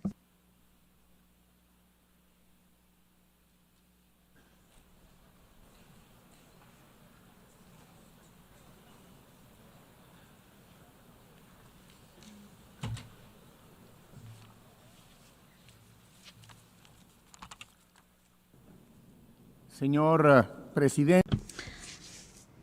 Mr. President, Excellencies, we are all concerned by the grave crises in the Middle East. It requires urgent actions, and it's on all of our minds. Since our meeting in last July, we have seen confirmation of a famine in Gaza, and the Independent International Commission of Inquiry on the Occupied Palestinian Territory has concluded that genocide has been committed in the Gaza Strip. There is an urgent need for collective actions which put an end to this heart-rending war. We need to see a just, peaceful and lasting arrangement based on the effective implementation of the two-state solutions. This should allow a safe and prosperous future for all countries in the region.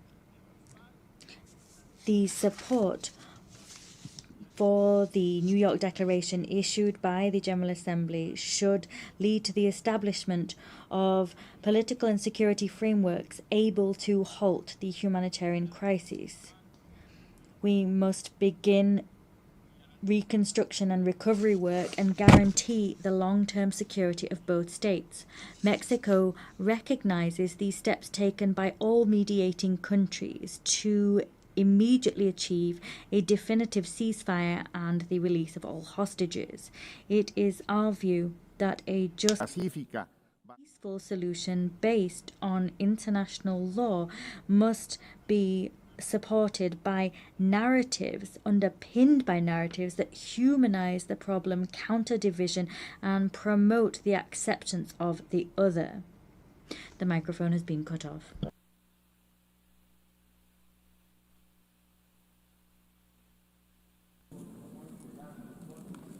Your Excellency, Mr. Minister, I would like to draw the attention of the Minister that his mic is no longer working.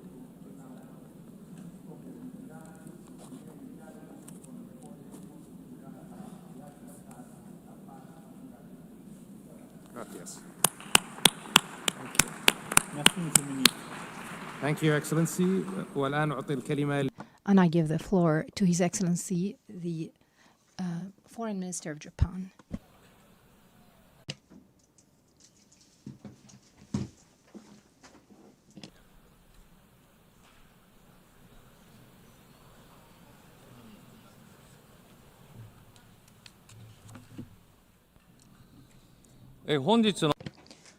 At the outset, I wish to express my profound respect and sincere appreciation to France and the Kingdom of Saudi Arabia for their leadership in convening this high-level conference.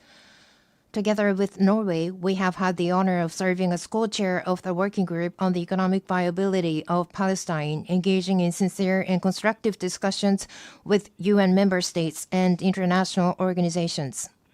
Urgent action is required to address the fiscal challenges facing the Palestinian Authority, sustained support for the PA, concerted engagement by the international community with Israel, and reforms undertaken by the PA itself.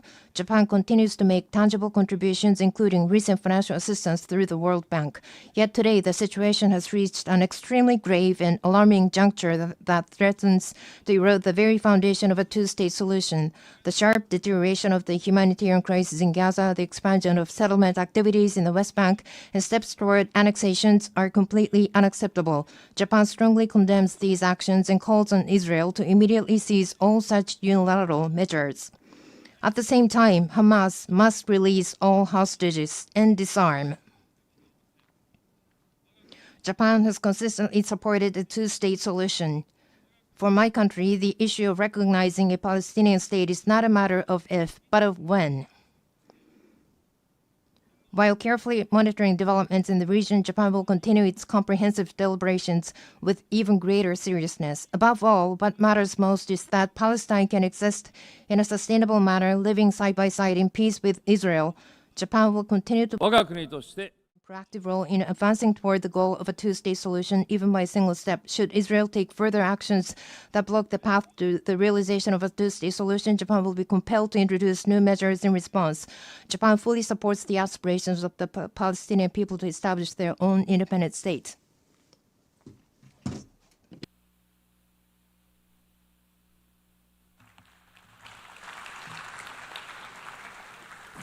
I would like to thank His Excellency and give the floor to His Excellency, the Foreign Minister of Andorra.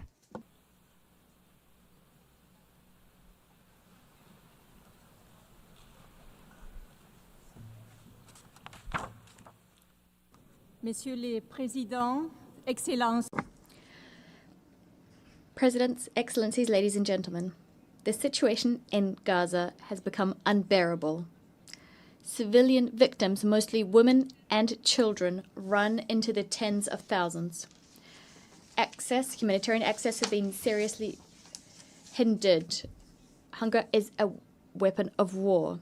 Forced displacement has taken on outsized proportions. Faced with this human tragedy, we reiterate our call for an immediate ceasefire and the need to ensure a lasting end is put on this terrible conflict. The only credible path out of this conflict, ladies and gentlemen, is the two-state solution.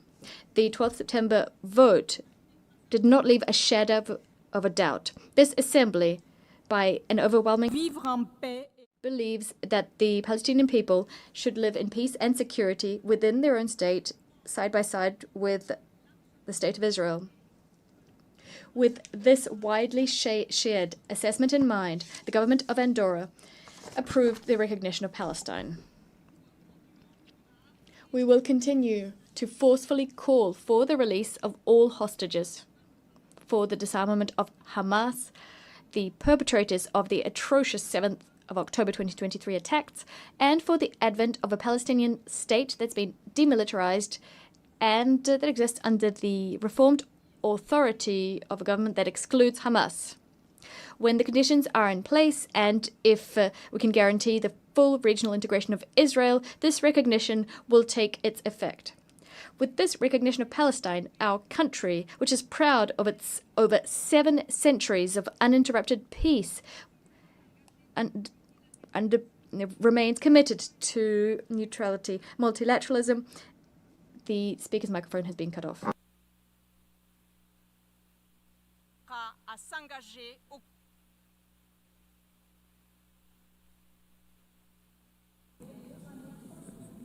Your Excellency.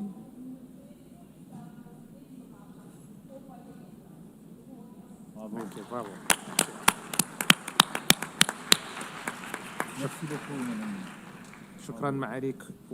Thank you, Your Excellency. I give the floor now to the Deputy Prime Minister of Slovenia.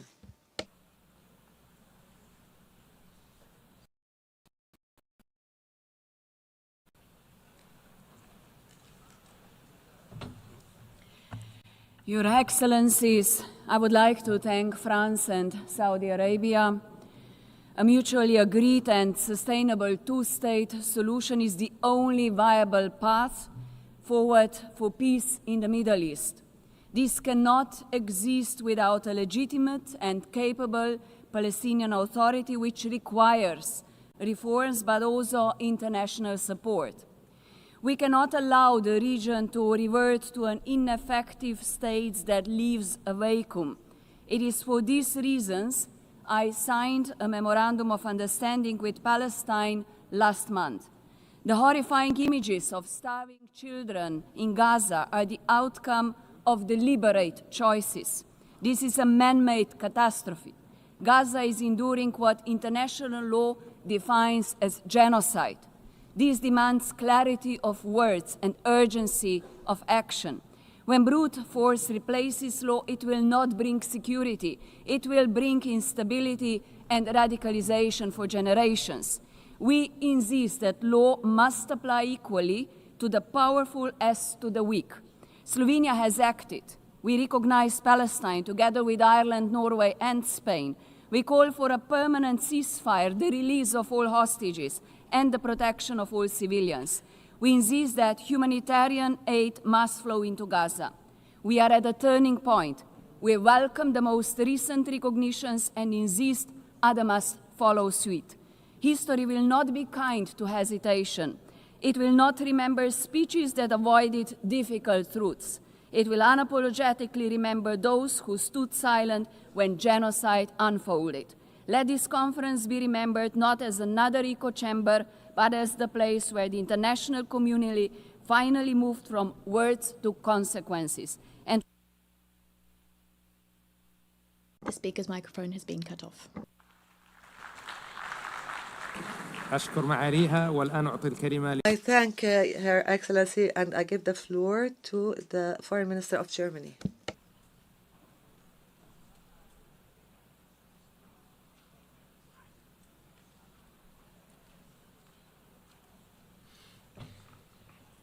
Excellencies, ladies and gentlemen, across Gaza, people are living through hell on earth. Tens of thousands of people have died. Hundreds of thousands are starving. Colleagues, the horrendous terrorist attacks of October 7 and the most brutal war that followed have made it very clear. This decades-old conflict cannot be solved by terror, destruction, and death. It can neither be won nor managed. It needs to be resolved. We are well aware that today a two-state solution appears more distant than ever. We are well aware that steps are being taken as we speak to bring it further out of reach. We are meeting today because we are convinced there can be a better future.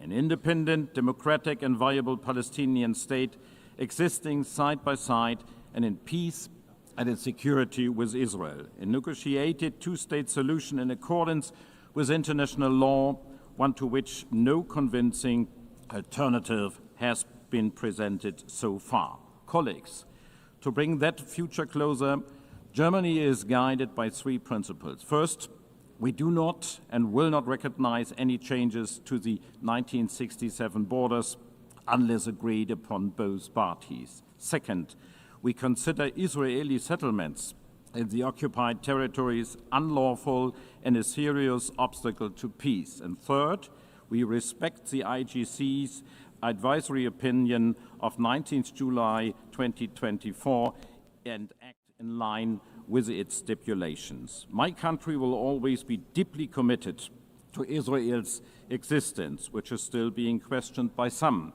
My country will always be committed to Israel's long-term security.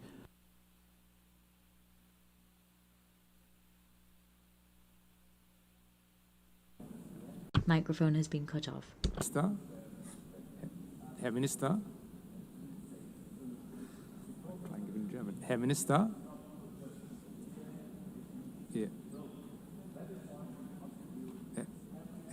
Herr Minister, Ihr Mikrofon ist ausgeschaltet.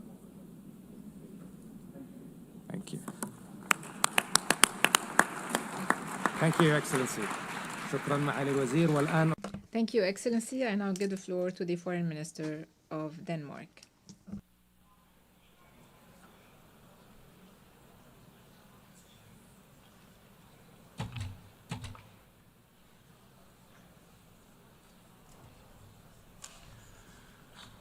Thank you, President Macron and Prince Faisal bin Farhan, for your unwavering effort to push for momentum towards the two-state solution. Denmark has endorsed the New York Declaration and remained deeply committed to build on that momentum.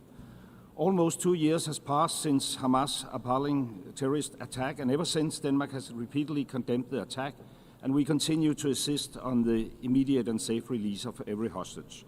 In the meanwhile, the war in Gaza has created a humanitarian catastrophe of unbearable scale, and Israel is expanding its military offensive. This needs to stop now. Israel needs to change course now. As an elected member of the Security Council, Denmark actively pushes for solutions, urging for an immediate ceasefire, release of hostages, unhindered humanitarian access. Today, the two-state solution is challenged by the war in Gaza, by Israel's direct opposition, expanding of illegal settlements, and threats to annex Gaza and the West Bank. This is why I say today, the keys to recognition of the Palestinian state should no longer lie in the hands of the Israeli government. The Palestinians themselves must be able to fulfill the conditions for the creation of a viable Palestinian state. The key must be in their hands. The Palestinians must become masters of their own destiny. Therefore, Denmark stands ready to recognize Palestine as a state when certain conditions are met. The Israeli hostages are released, when Hamas are disarmed and no longer plays a role in Gaza, when there has been further progress on the PA's reform agenda, and when there is certainty that a future Palestinian state will be demilitarized. In that spirit, we welcome the strong commitment by President Abbas regarding democratic reform and condemnation of Hamas, confirming that they can have no role in Gaza. Denmark has been at the forefront pushing for The microphone has been cut off.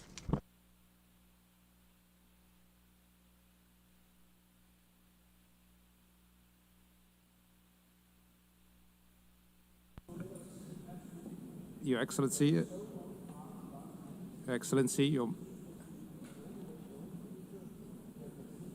Your Excellency. Thank you, Your Excellency. Thank you, Your Excellency, and I give the floor to His Excellency, the Foreign Minister of the Netherlands.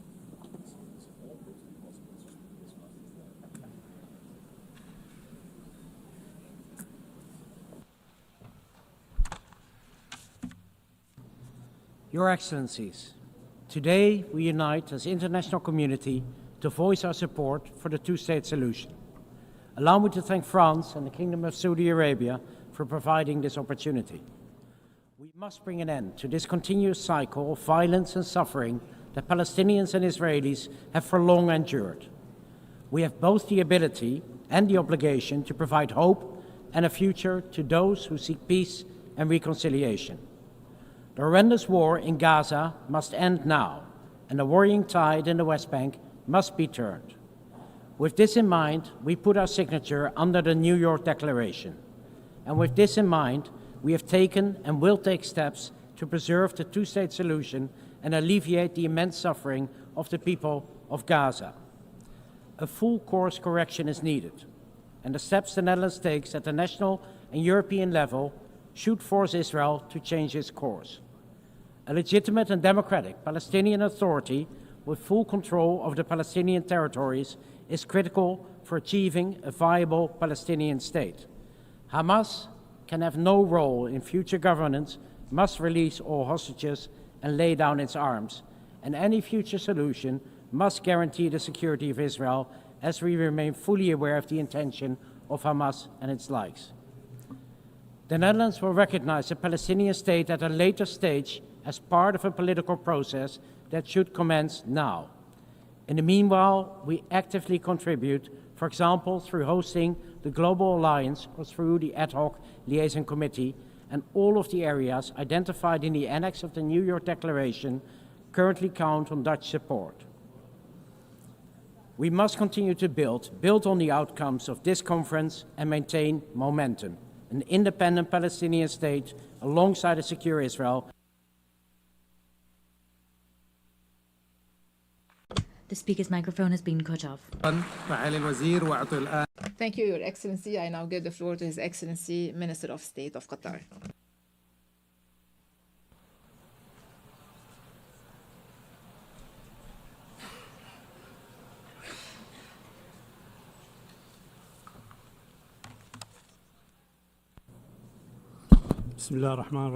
In the name of God, the compassionate, the merciful, Your Excellencies, I would like to express my appreciation to the President of France and His Royal Highness of the Kingdom of Saudi Arabia for their perception in convening this historic conference for the peaceful settlement of the Palestinian cause under the umbrella of the United Nations. This international movement comes in a very important context. First, a historic context of decades of injustice, occupying the territories of peoples who have been subjected under occupation, taking their land and living under complete destruction in Gaza. At the same time, the West Bank is subjected to reckless practices, annexing land, expanding settlement, and violating the holy sanctities.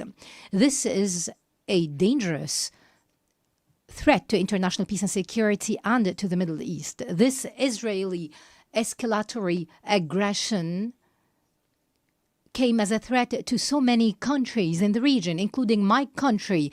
Our capital, Doha, has been subjected to a treacherous Israeli aggression that violated its territorial integrity, led to the killing of 6 martyrs, and put the entire region to the brink of danger. This was a violation of international law and the UN Charter, and we believe that Israel is fully responsible for this rogue aggression, which was condemned by the Security Council and the United Nations. We have participated in the preparation of this conference to come up with a document that will be balanced to ensure the participation of all. Today, we must stress the establishment of a Palestinian statehood with sovereignty.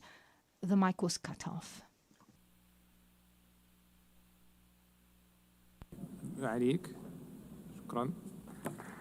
Thank you, Your Excellency.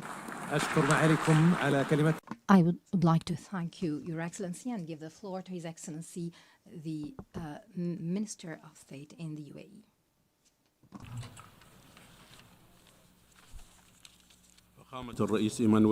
Your Excellency, the President Emmanuel Macron,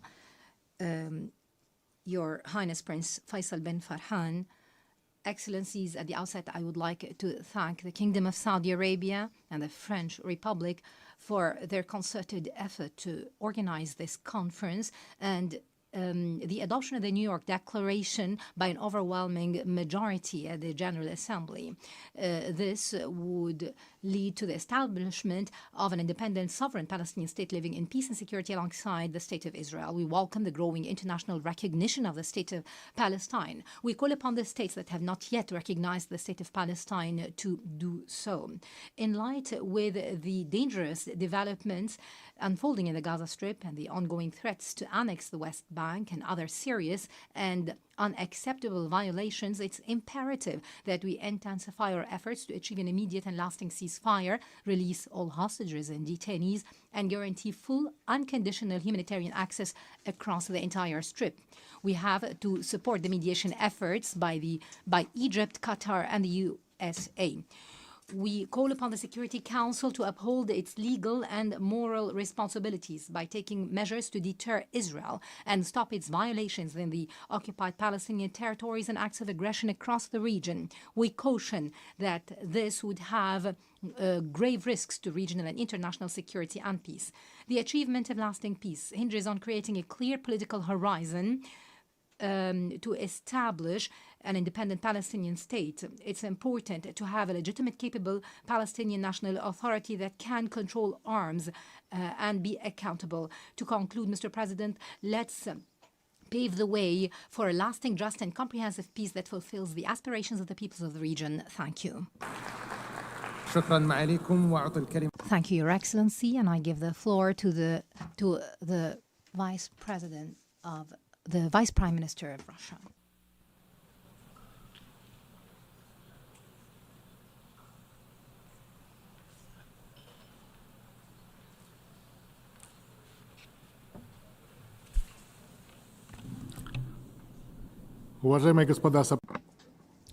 Distinguished co-chairs, ladies and gentlemen, what's happening in the Middle East has exceeded all thinkable and unthinkable limits over the last 3 years. We've seen an uptick in the aggressive attacks on sovereignty and the territorial integrity of states, violations of the UN Charter, as well as attacks on sites under AEA safeguards. Before our very eyes, we have seen hunger, man-made hunger. We're seeing queues, people queuing for foodstuffs.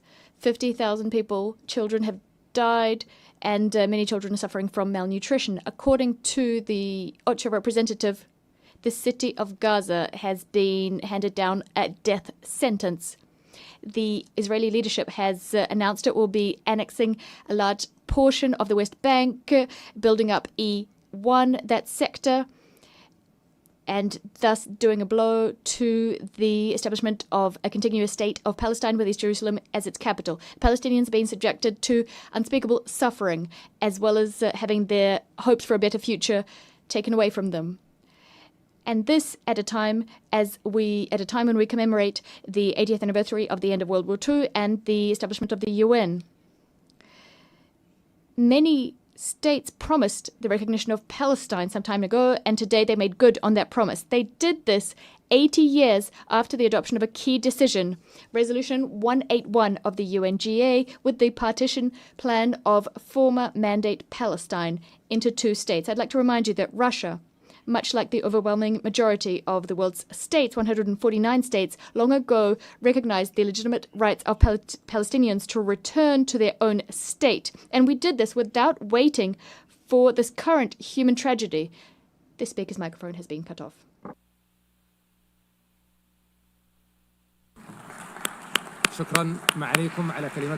I thank you, Your Excellency, for this statement, and I give the floor to His Excellency, the Secretary General of the League of Arab States.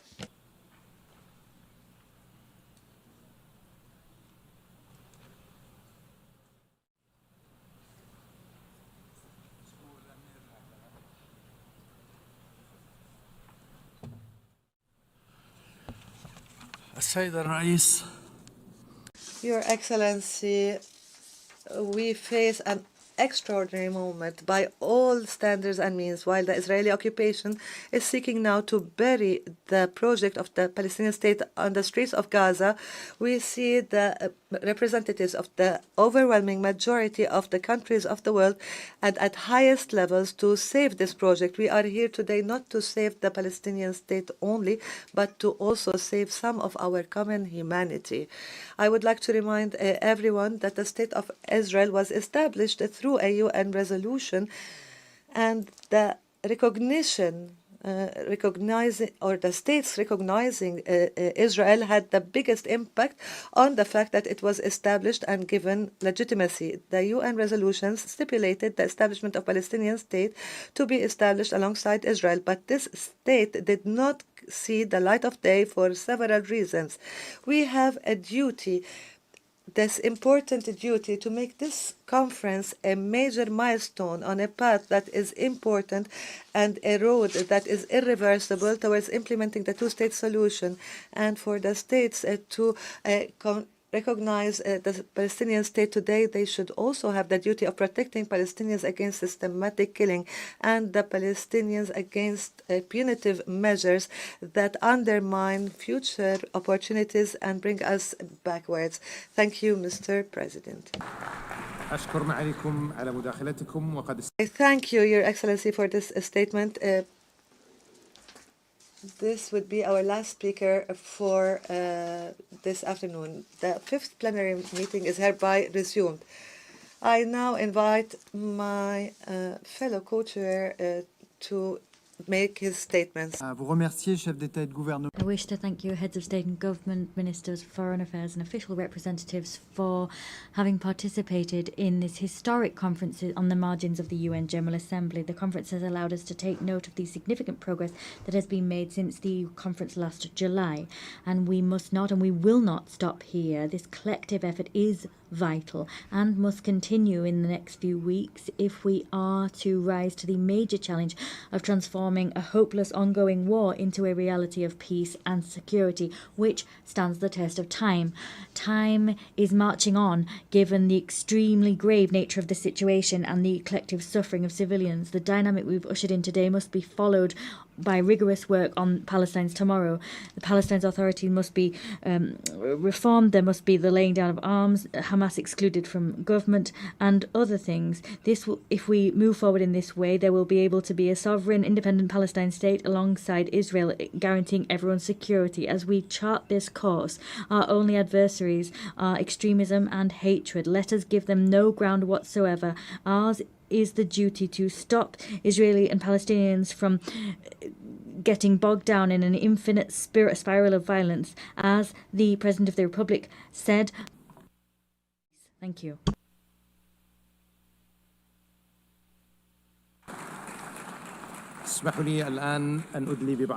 Allow me to make some concluding remarks. The Kingdom of Saudi Arabia expresses its appreciation to all countries that have announced their recognition of the State of Palestine and its deep appreciation of President Mahmoud Abbas for his unwavering commitment to peace. These recognitions today are not symbolic but reflect a will and a responsibility in fulfilling the right of the Palestinian people to self-determination and decisive action towards ending occupation and make the two-state solution a reality that is irreversible. Based on what we have witnessed today and this growing consensus, international consensus, we will continue to work with all our partners in order to end the Israeli aggression and ensure accountability, achieve sustainable peace and prosperity for Palestinians and all countries in the region. We also thank our partners, the Republic of France, for their constructive efforts and genuine efforts to support the peace and the path of peace. I therefore conclude and we come to the end of the conference for the peaceful settlement of the Palestinian question and the implementation of the two-state solution. The meeting is adjourned. Congratulations.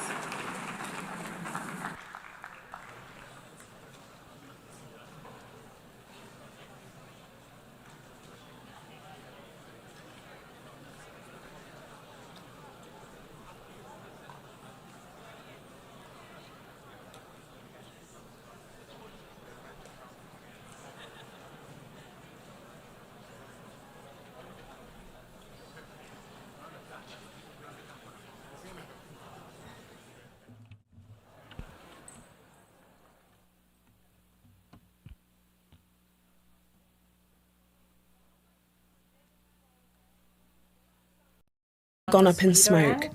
Kitty Shapaka doesn't see a bright future either, but she's still passionate about her business. So let's see if you like the smell. Coffee blossom instead of tobacco. Okay. There's also lavender, maybe better mix. So instead of using the tobacco. The new government in Thailand is now even considering a ban on recreational consumption. But Kitty is still sure that legalization is the right way to go. That's great. Thank you. And you got to realize that not every answer is going to be a no.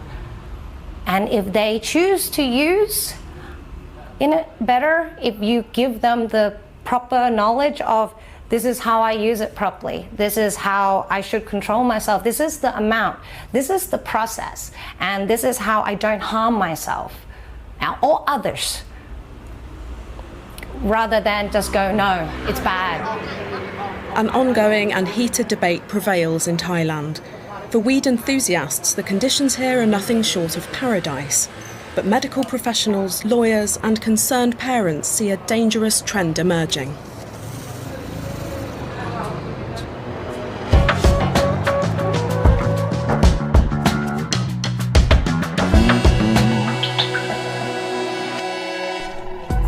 In 2022, Germany returned some of the artworks from its museums to Nigeria. These Benin bronzes, which were looted during colonial times, are back in their place of origin. But European museums still house many cultural treasures from across the world. People from very different walks of life with one thing in common. A prince, a fish farmer, and a gallery owner. Their cultural heritage shapes their everyday lives, and they're proud of it. The colonial rulers stole valuable cultural assets from the former Kingdom of Benin in today's Nigeria, but the loss extends beyond art. Many Nigerians deplore being robbed of their identity. Nike Okundaye grew up in a village where she felt stripped of culture and history. Today, she's an accomplished artist and textile designer who owns the largest private art collection in West Africa. The British, they invaded Benin. And when they invaded Benin, they killed so many soldiers. And they carry so many bronze to go. And those bronze are the ones found in different museums today. She knows the history of each piece. Passing on this knowledge to the country's young generation is something she's very passionate about. This one is an old one. It's for them to remember their history, their background, their heritage. And a lot of the people, they don't know where they come from. But immediately they see, they will say, oh, I remember. Returning looted cultural artefacts brings back the country's soul and identity, which is especially vital for the young. Nigeria is grappling with poverty and almost 20% youth unemployment. Other people profited from this stolen art, which is why Iyamu culture sees restitution as only the first step towards making amends. The 38-year-old fish farmer is also the chairman of a youth organisation. Past 8 years, we have been able to train women and youth. And the money that they generated through the bronze should also be given to the owner of the artifact, because our throne is our soul. Iyamu culture is an activist who fights for justice. He believes colonial rulers not only robbed Nigeria of its art, but also hindered its development. To empowering of the youth and women. But before such money will come, we have to start something. And this is what we are doing already by organizing a interpretive workshop, because we cannot be waiting. Because we are waiting, more problem will be created.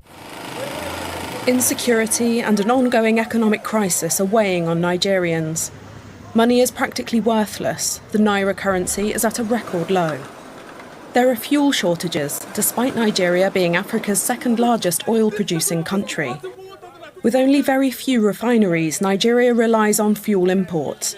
It's a country that's facing enormous challenges brought about or exacerbated by colonisation. For members of the Edo National Voice Youth Organisation, this underscores the importance of reclaiming the bronzes. Those who were not privileged, so to see how our artifacts were looted.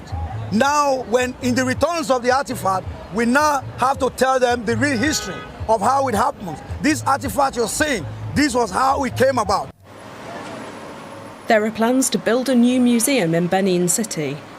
The 20 bronzes returned from Germany will also be housed here.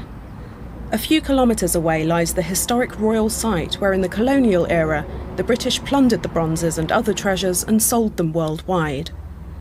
Collins Arnadin and Iyamu culture make frequent visits to the palace complex, engaging in discussions about their shared concerns and garnering support for their demand for reparations. For the activist, you can decide to be an activist when you see that something is going wrong, which is more or less an injustice. Along with restitution, there are calls for monetary compensation for the art theft. But there have been no negotiations on the matter so far, and whether there ever will be is uncertain. Here in Benin City, bronzes can be found everywhere, and the ancient craft of bronze casting is still practiced.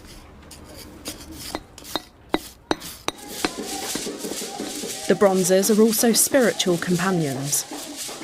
Prince Tony Ogivi, a member of the royal family, holds regular ceremonies in his temple. He makes contact with the royal ancestors.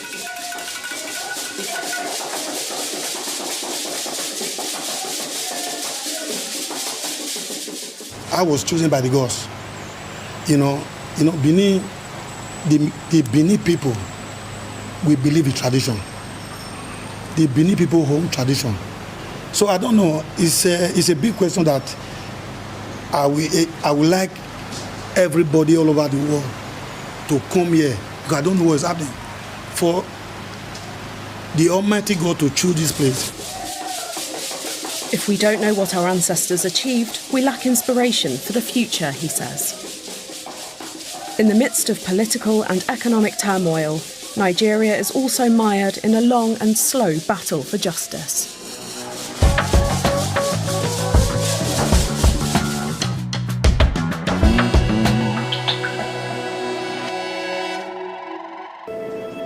The smallest of movements, a tiny lift of the head or a slight twitch of the flipper or the eye. Sometimes it's very difficult to tell that these turtles are alive and whether they will survive.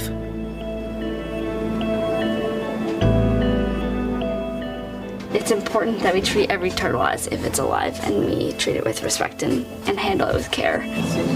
Okay, so I won't go too high. I just get so warm inside knowing that I'm helping and